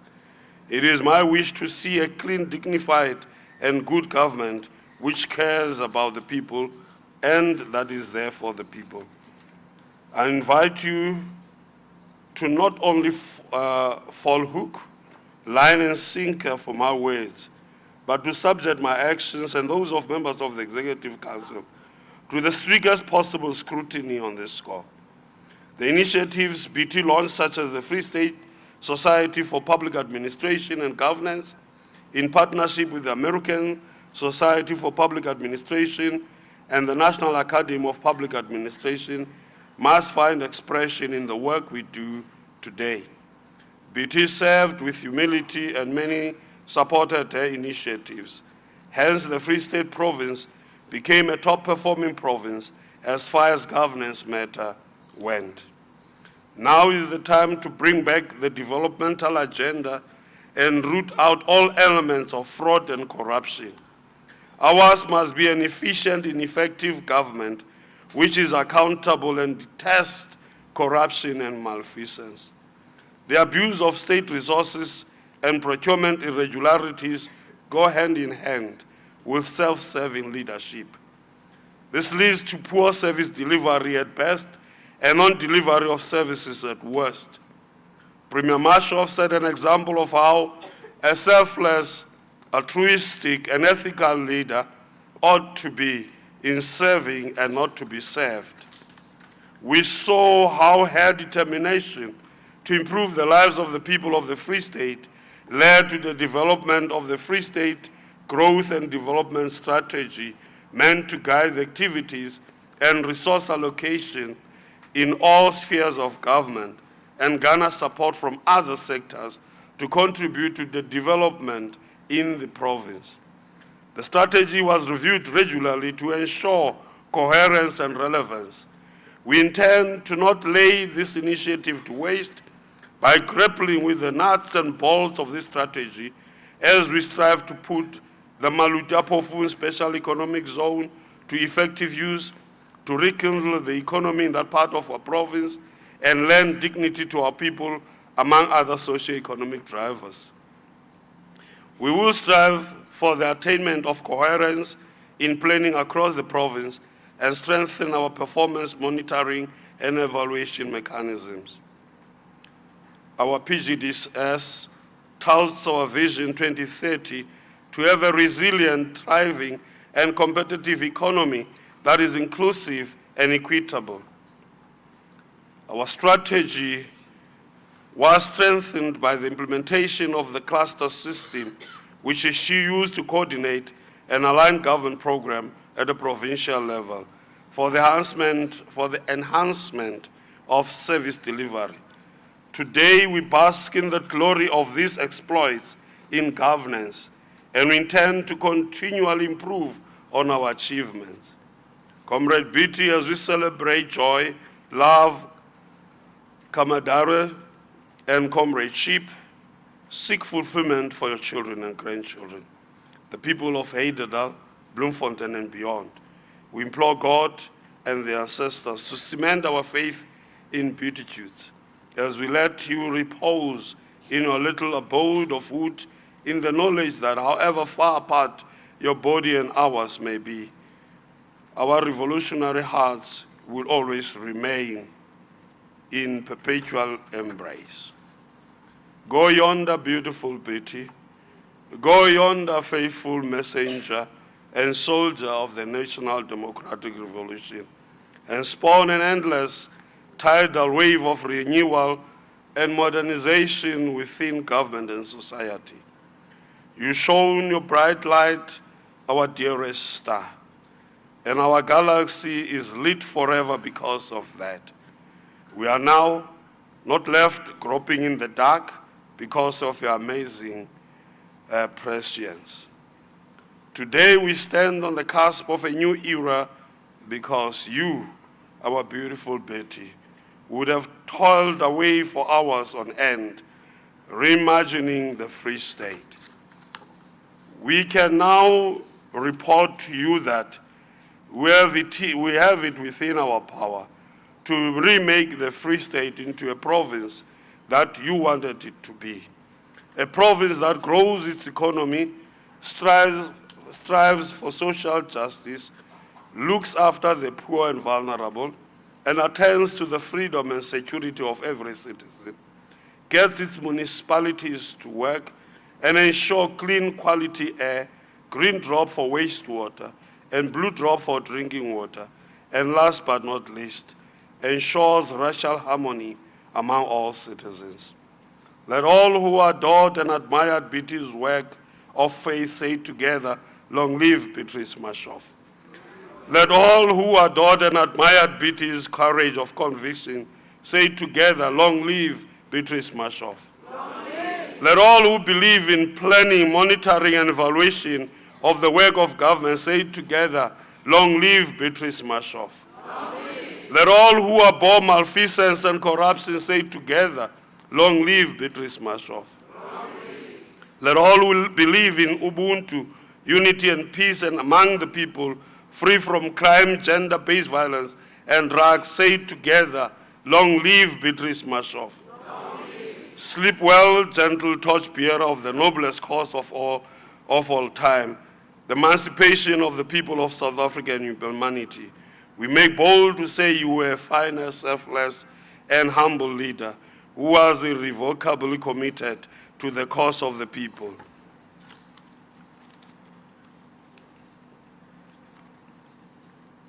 Together with the family, the children, we must say these words as we all sense our sister away, our mother away, our comrade. Our joys will be greater. Our love will be deeper.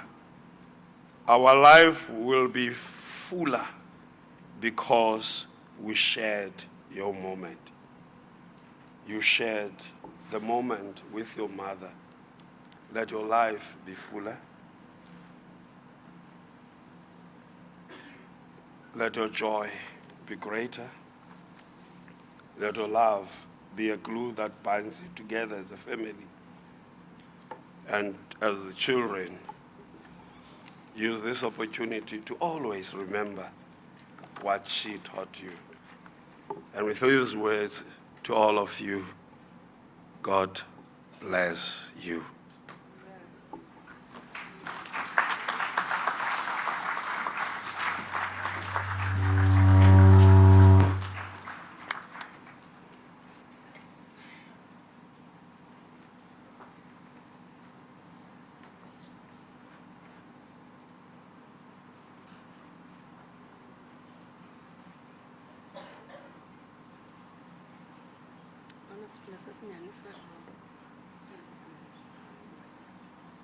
Tate kima yaka kawena otwanezi kito riso tate kima yaka kawena otwanezi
Thank you, Sis Togo. Thank you, Premier. Ke gola re utlwile, Premier. Premier, re ha o le moetapele. O ska tshaba o nka qeto. Ha fela e sa benefit wena. Benefita batho ba o itseng lo ba serve. Re utlwile, Premier. Re tla tsama hona moo. Ba tshabang makwala tla tshetsele morao. Rona ba tshwana le bo Beatrice re tle re tswele pele. Ba sa tshabeng. Tumelleng pele ke ska ka etsa phoso.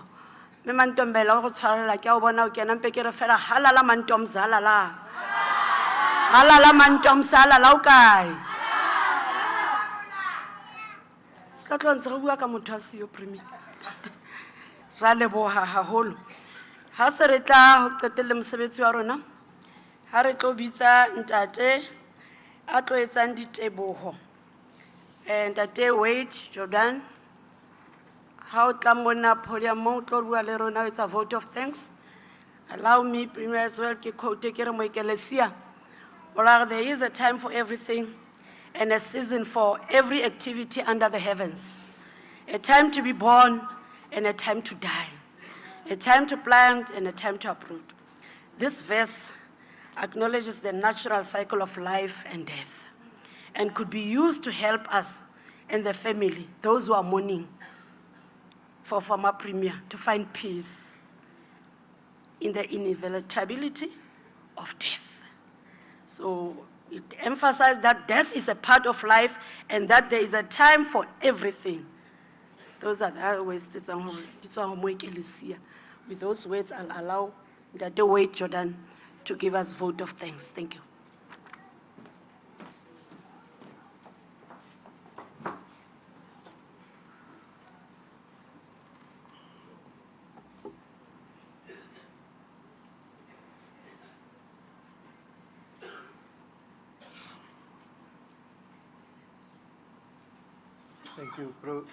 Thank you, Program Director. Good afternoon to you all. I deem it a great honor and privilege to propose the vote of thanks on behalf of the Marshoff family. Let me first of all start by giving glory to our Almighty God and Father. I acknowledge the presence of the Honorable Premier Mxolisi Dukwana, members of the Free State Provincial Government, past and present, dignitaries, religious leaders, and the community of Bloemfontein. I want to thank all of you for coming to celebrate the life of our mother, sister, aunt, and comrade. Our family cannot express how much your support has meant to us during this difficult time.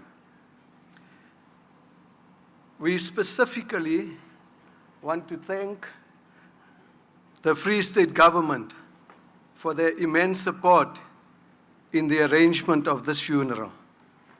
Your thoughtfulness and generosity are much appreciated by our entire family.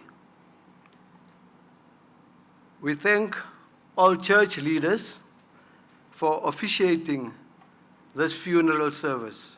We truly appreciate your support, ministry, and encouragement during our moment of grief.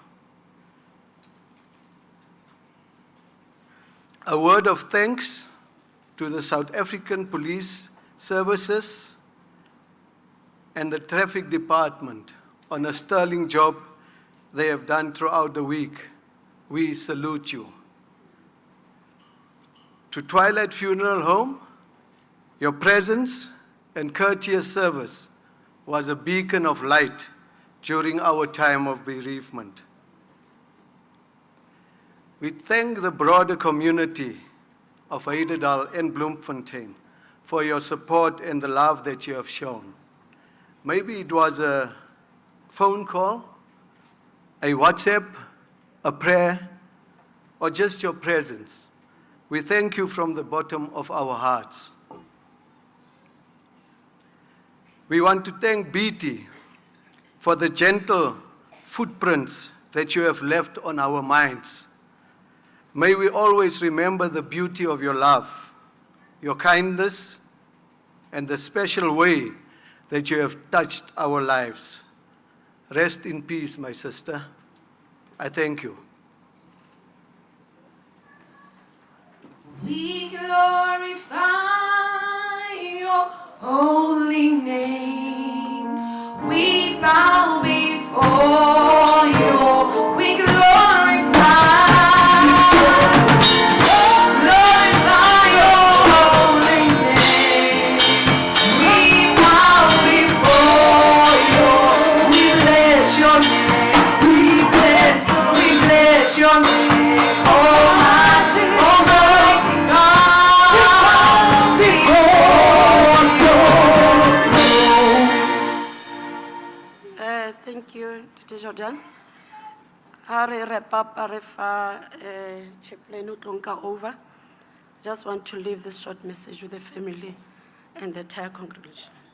Let us keep the memory alive, like Mama Beauty, in our hearts and in our actions And let us never forget the impact she had on our lives and on the world, and especially the family itself, as she was a pillar of the family of Marshoff. Go, Biti. Mama is waiting for you, as you used to carry her wherever you were going. We used to call her Deputy Premier, because you'll never see Mama Biti at the legislature when the budget votes without Mama alongside. So go on, go well, Biti.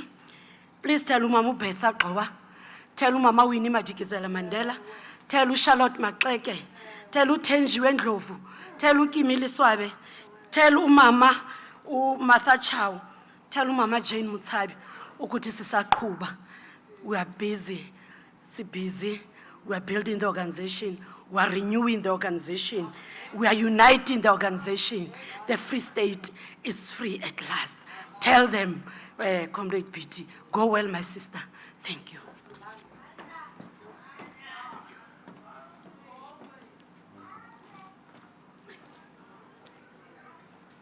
We conclude our service for the day, and we want to thank all the speakers who have participated here and have made our work quite easier to run this program.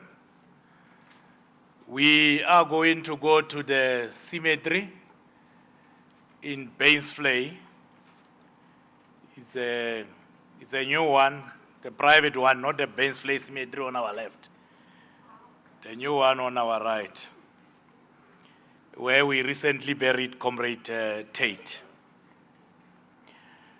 We request that those who do not have tags, they have stickers, they must remain seated after the procession has departed. You will be served food from where you are sitting. When we come back from the cemetery,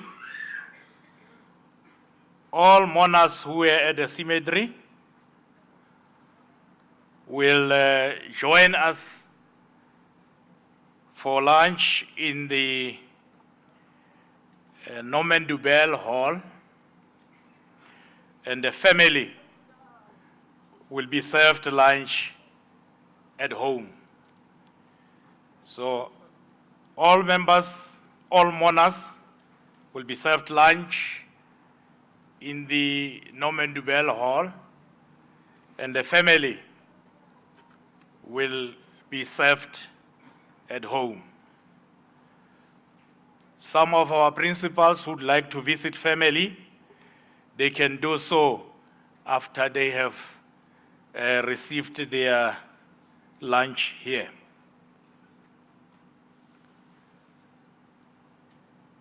The place where we are going has limited parkings, so and we would like to avoid to have anybody parking on the road is at R64, so that we are all in the cemetery. So if we can give each other a lift, it will be helpful for the purpose of the cemetery.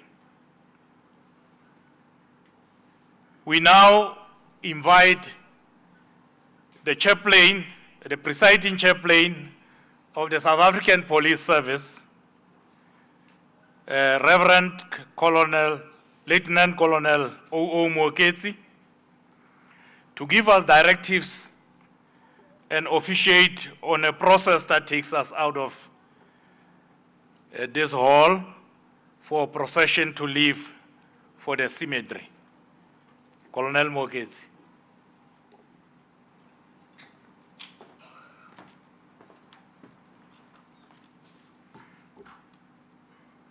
Thank you very much, the program directors, our chief mourner, the premier of the province, Honorable Dukani, and the family of the Marshoff, all ministers here present, the religious leaders, our bishop, members of the South African Police Service under the command of Major General Modise here, all leaders coming from near and afar, Allow me to greet you all in the most wonderful name of our Lord and Savior Jesus Christ. Amen. Premier, I'm rising here today just to give, at this point in time, to give the marching orders on how the procession will unfold right from here to the gravesite. And allow me to say in front of the coffin, as always, it will be the police chaplain and myself, Lieutenant Colonel Moketsi.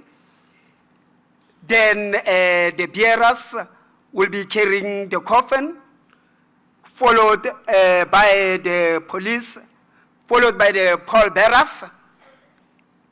Then the chief police mourners, then the chief mourners, and thus the family, as well as the Premier of the province, Honorable Dukwani, and he will be moving at the right side of the family.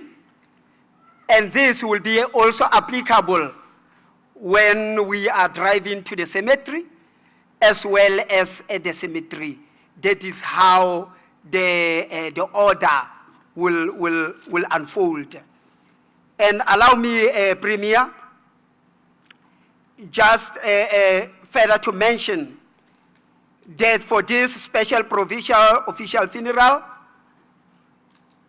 the marshalling officer is Lieutenant Colonel Muilwa, and the chaplain is myself, Lieutenant Colonel Reverend Moketsi. And I am now going to call the bearers. People will be helping us to take the mortal remaining to the hedge. And I believe they are ready, Marshalling Officer Lieutenant Colonel Muilwa. And they are as follows. Number 1, Sergeant Mabesa.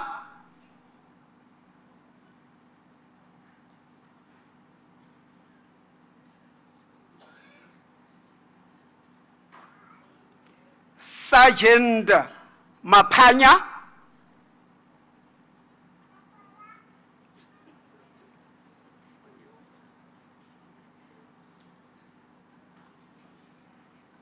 Sergeant Senakomo.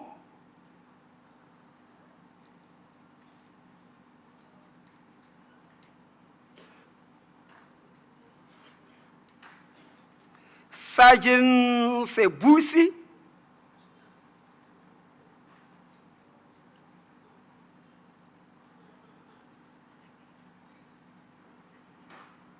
Sergeant Boyesens.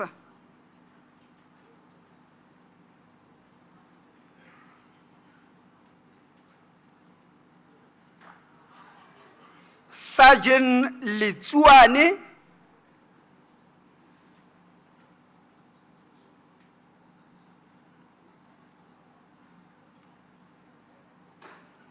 Sergeant Paul Follow.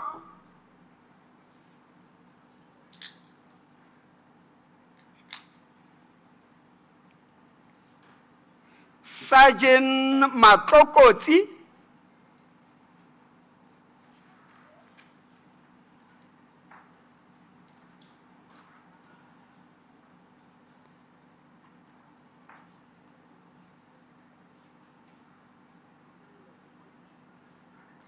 And there's Lieutenant Colonel Muilwa leading the pallbearers, the bearers.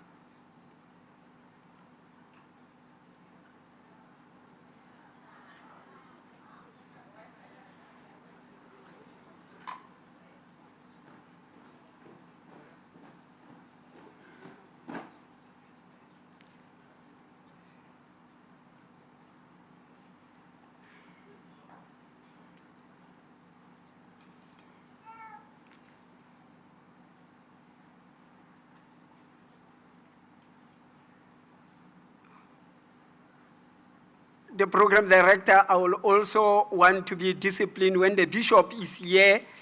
I cannot lead the benediction. Myself and the bishop, we are on the same tradition, and I don't want to be excommunicated because he studied with most of our senior members in the United Congregational Church. and therefore I will humble myself and before we leave, that the bishop will pronounce the benediction before I become excommunicated. I know the protocol.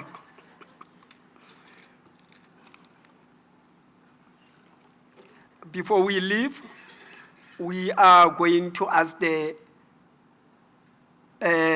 congregation to rise when we call the bishop to come and pronounce the benediction.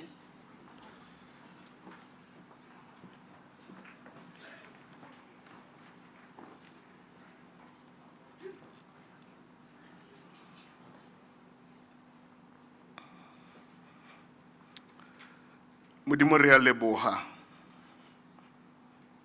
Leboha boholo le bophara ba hao. Leboha matla a tswang ho wena, leboha kganya ya hao. As we move out, Lord, to go and rest your daughter, lead and guide, and let your presence stay and remain with the family in Jesus Christ. May now you receive the benediction. May now the grace of our Lord Jesus Christ, the love of God, and the fellowship of the Holy Spirit be with us now and forevermore. Amen.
Vele.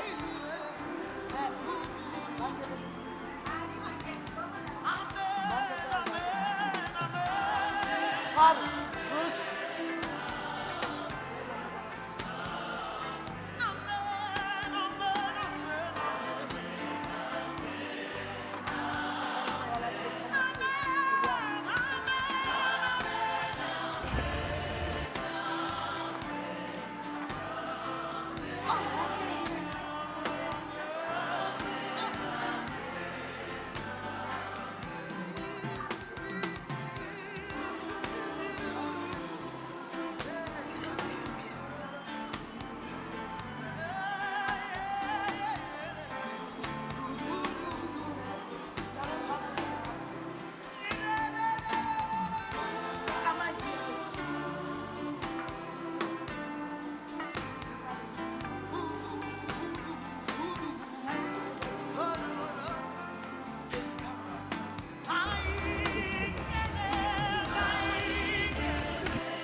Coming. Mighty.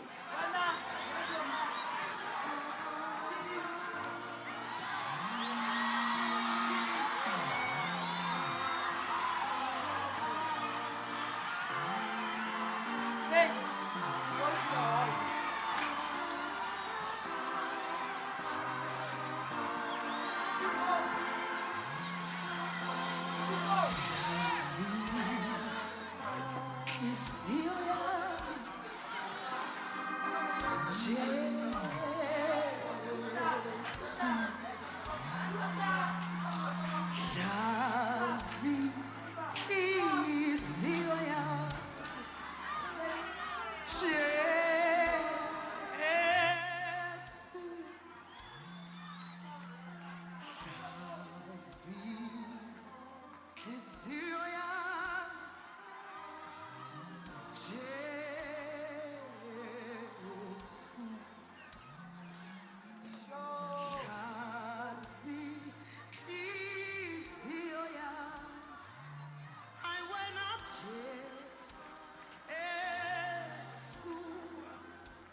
Where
So I want to access to your email now.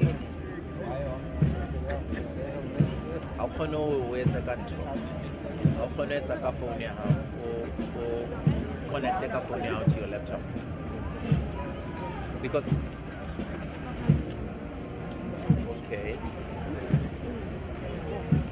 Phone how is it rechargeable? Your number? Yeah? No, I'm saying, can I send you airtime? I mean data. Is that fine? Because I need. No. I get a ore. I thought you had your laptop, and then when the guy office, official channel. Huh? Hey.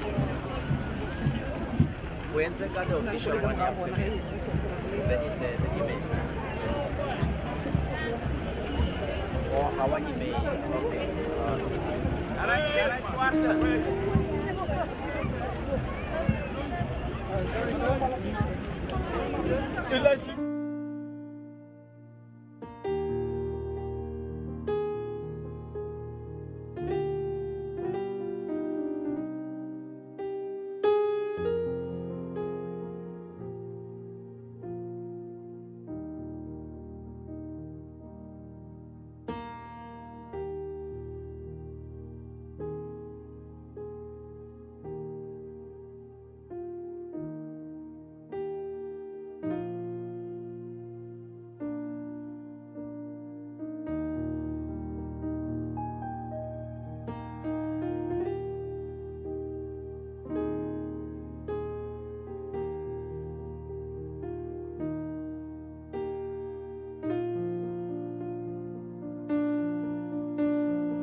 I am just a Free Stater by heart, born and bred, and I'm completely linked to this province. I've tried to divorce myself from the Free State, and I've had to come back time and time again, so I now know that this is where I'm rooted. I'm a child that grew up in Heidedal, the old Ashbury. When we grew up, it was known as Heidedal. And grew up in Daly Street, So I still have very, very fond memories of Heidedal. But we grew up in a very, very we grew up with my grandparents, and they were very strict. So we couldn't even go. That time it was the Bob sessions, and we couldn't even go to sessions. If we wanted to go to Mkuni's bioscope, we had to ask. Yes. We had to ask like a week in advance that the movie is going to show. Can we go? And we couldn't just go for any movie. It had to be a significant movie that we could learn from. So it was. I think it was. It was difficult, but we were disciplined, and we knew that we had to toe the line.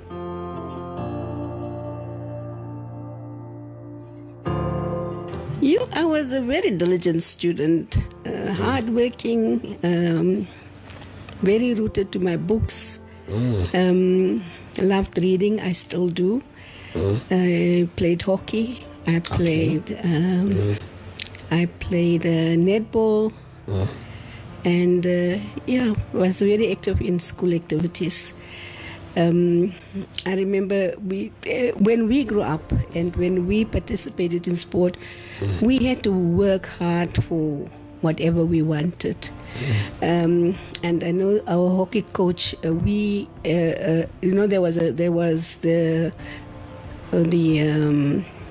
the hostel, and then every weekend, as the hockey players, we had to go to the hostel on Saturday nights. In summer, we were selling pancakes, and in winter, we had to make soup and then sell the soup so that we could buy our equipment. So nothing came for free. We worked very, very hard for our uniforms, for our equipment. Even if you wanted a pair of dogs, you couldn't go home and say that I needed new hockey shoes.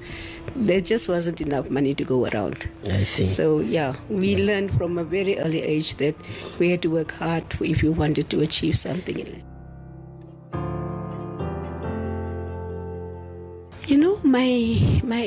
My greatest wish was to become a doctor. Okay. I've always wanted, and I knew at that time that if I can become a doctor, I would want to become a neurosurgeon. Oh, okay. And I don't know, that there was something that drove me. But then, unfortunately, there wasn't the money, there were not the opportunities that children have today. And then I opted for second best. I decided that I'm going to become a nurse. I see. And I started my training at Pelanomi in June 76, because I matriculated in 75.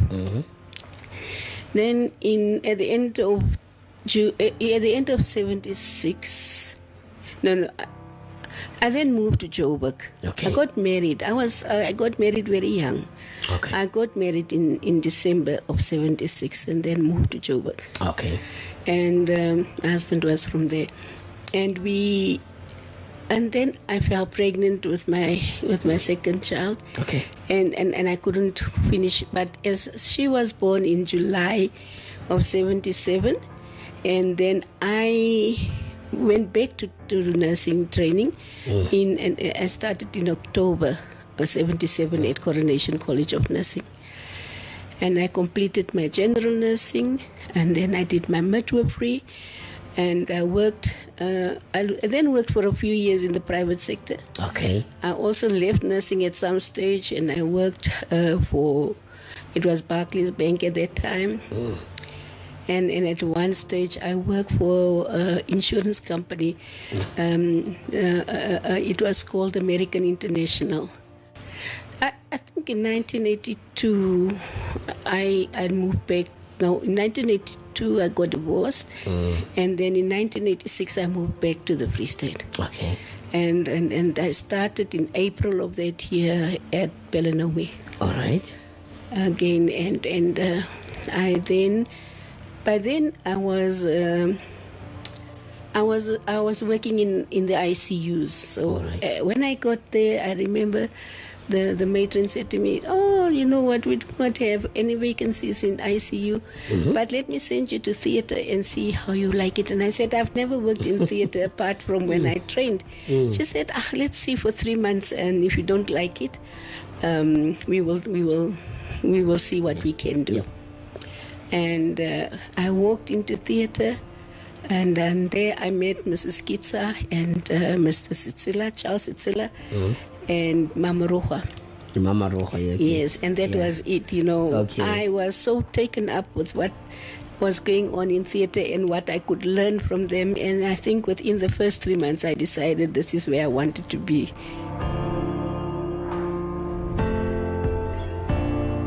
Politics, I think it has always been part of my life because the way growing up and I was always aware of injustices and I could not understand why certain things had to, were the way they were. And at school, I remember we always used to protest during the Republic Day celebrations, and at one, I think in standard 8 or 9, I was almost expelled because we decided on Republic Day that we were going to take the flag from the pole. We got into mischief. But when I got back to Pelenomi, there was no union for and health workers were not organized. At that time, I was a member of the Health Workers Association. This was an organization from Johannesburg. All right. And then there was my friend that we worked very, very close with, Martha Chow. I don't know if you will remember, but she's passed on already. So it was myself and Martha and Kaiso, who was also, he was a student at the time. But I think we were the nucleus of a silo in Taitsani. There were a few of us that really worked together, and then we started the National Education, Health and Allied Workers Union at Pelenomi. Okay, and it was under very difficult circumstances. You can imagine we were we were haunted. But in the process also we organized nurses and doctors and everybody that was interested and wanted to participate. We organized them also into the Health Workers Association. I arrived at Pelenomi Hospital in 1980 actually, and then I knew Beatrice from a distance. My eyes opened in 1987 when I was on strike for labor issues. And then I became, in 1987, we were dismissed in May. And then in August, we launched the NEHAU, National Education and Health and Allied Workers Union. There, my eyes opened and I knew Beatrice. I know the African National Congress. And I'm still a member of the African National Congress till now. And I was dismissed in 1987. Went back to work in 1990, but we were strong, beginning from the scratch for people, the labor rights, for people to work for equal labor for all workers. My tribute is, Beatrice, we know you as a strong woman. Mbokoto, Malibongwe Kamala Mankosikazi. You stand humble, friendly, and we knew you. I knew you, not personally, but from far. But you were nearby. For me, you were very near. May your soul rest in peace. We will still remember your advices to give to the society, to put God first in everything we do. Thank you very much. Rest in peace, my dear comrade, my dear sister. Malibongwe Kamala Mankosikazi. At one stage, I was the secretary when NEHAU was now launched, the provincial, the Pelenomi caucus. I was a secretary for a while. Okay. But in HWA, because we were then concentrating more on professionals, nurses, and didn't want to get involved. They were always very worried about their job security, and they didn't want to be political. So we worked very hard in organizing them. Also, Pelnome at the time, we really didn't have black doctors so much. So the few that were there, like Victor Liklakanyani and them, we got them. And then obviously the GPs that were around. So we organized them, and then we started HWA, a branch of HWA. We also had a group from Welkom and a group from Kroonstad, Paris side. And at the same time, there was also this organization, SAPSWA, South African Black Social Workers Association. Okay. And we all worked together, and then they became members of HWA, and so it strengthened our numbers, but also it strengthened the impact that we could have, because then we had a lot of social workers, black social workers, and community care workers that form part of the structure. Then we were then affiliated with, obviously, HWA was based in Joburg. Ike, Ike was also part of us. That is where we started when we had the branch up and running. I always used to be either a secretary or a treasurer, because I was always the biggest organizer. And at that stage, we didn't have a venue to meet.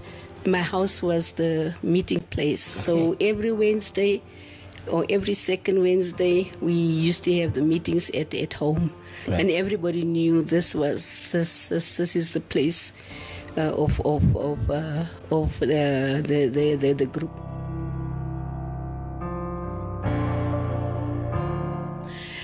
It was always very difficult to organize a colored community because they would always feel that we don't want to get too much involved. This is not, even in my own family, that they were very skeptical about my involvement in all of this. But I remember when we started with the ANC, it was myself and Maureen and Tony. There was the young people. There was the youth league. Was very strong in Heidedal. So there was a lot of youth league. Peter Julius and them. Peter is also late. Yeah, he was very active. James van Vollenhoven, he's working for Mangaung Metronza. So there was a few children in Heidedal that we could really rely upon to help us to mobilize. But adults, it was difficult. Others would tell us, we support you, but we can't be out in the open because they were afraid of the special branch. There were many pimpis also. If things need to be done, I always feel that if something has to be done, you have to do it. And for me, the guiding factor was always, I worked at Pelnome. I saw what was happening. I saw the way people were treated. I saw those white doctors having no regard for our people. And we knew that somebody has to speak up for them. Part of our training as nurses is always to say that you are the patient's advocate. So always that was what helped me and gave me the strength and the courage to say that if I don't speak up for them, who's going to do it? If I don't say no, this is wrong. You can't do this. Because, our patients were just like, as I say, they are real life guinea pigs. I remember there was a program that was run at that time. There was one of the doctors that used to do these sterilization of women. And they used to bring these women from the farms on a Wednesday afternoon. And you'll have rows of these poor women. And they didn't even know what they were coming for. And you would ask them, do you know that when you do this, then you are not going to have babies? No, the baas het gesê ons moet kom. So, no, but it's not the baas can't decide. And they said, well, we haven't got a choice. If we don't do it, then we don't have a job. Very sad, yes. Then one day I said to Mr. Sitsila, and I said, I refuse to do this. I am not going to assist in this procedure because women are not informed. They do it against their will. The husbands don't know, and you know, all those things, and but that is exploitation of but people. it's painful. It was very painful, and a lot of it happened. That weekends when you are on duty in theatre, you find patients coming in. The next best thing, there is a patient with a head injury. I don't know how many of those patients ended up on the operating room table unnecessarily because it was a training hospital. People were not really informed about their rights. You end up having a subdural, you'll end up having a craniotomy, your head will be opened up and so on. And you just ask yourself, but why? You know, there are other methods, there are other means of treating these things. But obviously those doctors had to train. They had to be trained and they had to learn. So our people were there. Yeah, she was a loving person, caring, dedicated to her job. But one thing that, that I remember about her was the conviction to stand by what she believed in. In some, one day we were to discuss a budget, and all MECs were there. At the time I was the speaker, and we were waiting for her, and we felt that she was delaying coming down. And we started with the meeting without her permission. And when she walked into the room, you had people like Playfair Morule, who was the MEC for Finance. You had people like Ace Makashula, who were MECs at the time. And when she walked in, she then demanded to know who started the meeting without her permission, and people went quiet. And I was amazed that you had such people who one knew that would not be afraid to stand up and confront anything. But here was this woman who was so innocent looking and instilled fear in these men, merely walking in and asking a question. So those are some of the things that you remember about people, and sometimes you take people for granted and their contribution. But we are grateful that she played the role that she played at the time she was given the chance to lead the province and lead the government of the Free State.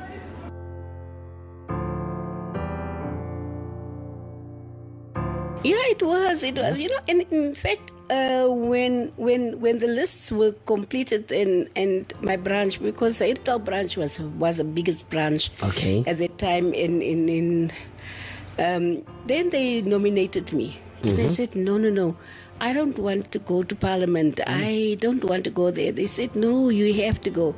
So eventually I said, all right, fine, you can put my name on the list. But I was thinking that the chances of me ending up there is very slim. So when I was I remember I was number 12 on the province to national list. And there I was going to Cape Town. And now we have to go and be inaugurated, and we have to have partners. I didn't have a partner. Who was going? And Dr. Katzen ended up being my partner. Dr. the late Dr. Katzen. Edward. I said to Edward, Edward, I don't. He says, no, man, come, I'll go with you. Yes. So there, Edward was my partner. The red carpet hitting the yes. red carpet with Dr. Katzen. Flying down to Cape Town. From there, we going to Pretoria. Went to the inauguration. I was so much in awe because there was Madiba, and that experience, I think, is one of the greatest experiences for me. Is to see Madiba being inaugurated as the president, and you know, just to be present in, Yeah. in such news. In the vicinity. Oh, it was Yeah. real great. 2001, we stepped into those offices. It was Beatrice Marshoff, myself, and Nuntu Tuhomo. We were overwhelmed by the enormity of what Beatrice was charged with. And all of us, it was the first day. But Beatrice, because of her nature of being grounded, of being reassured us that we've got this. The department was in disarray at the time. The morale was low among the staff members. And we were met and welcomed with a beautiful soul and spirit called Rachel Simpi, who became our mother, who guided us through. And Beatrice, as the leader, immediately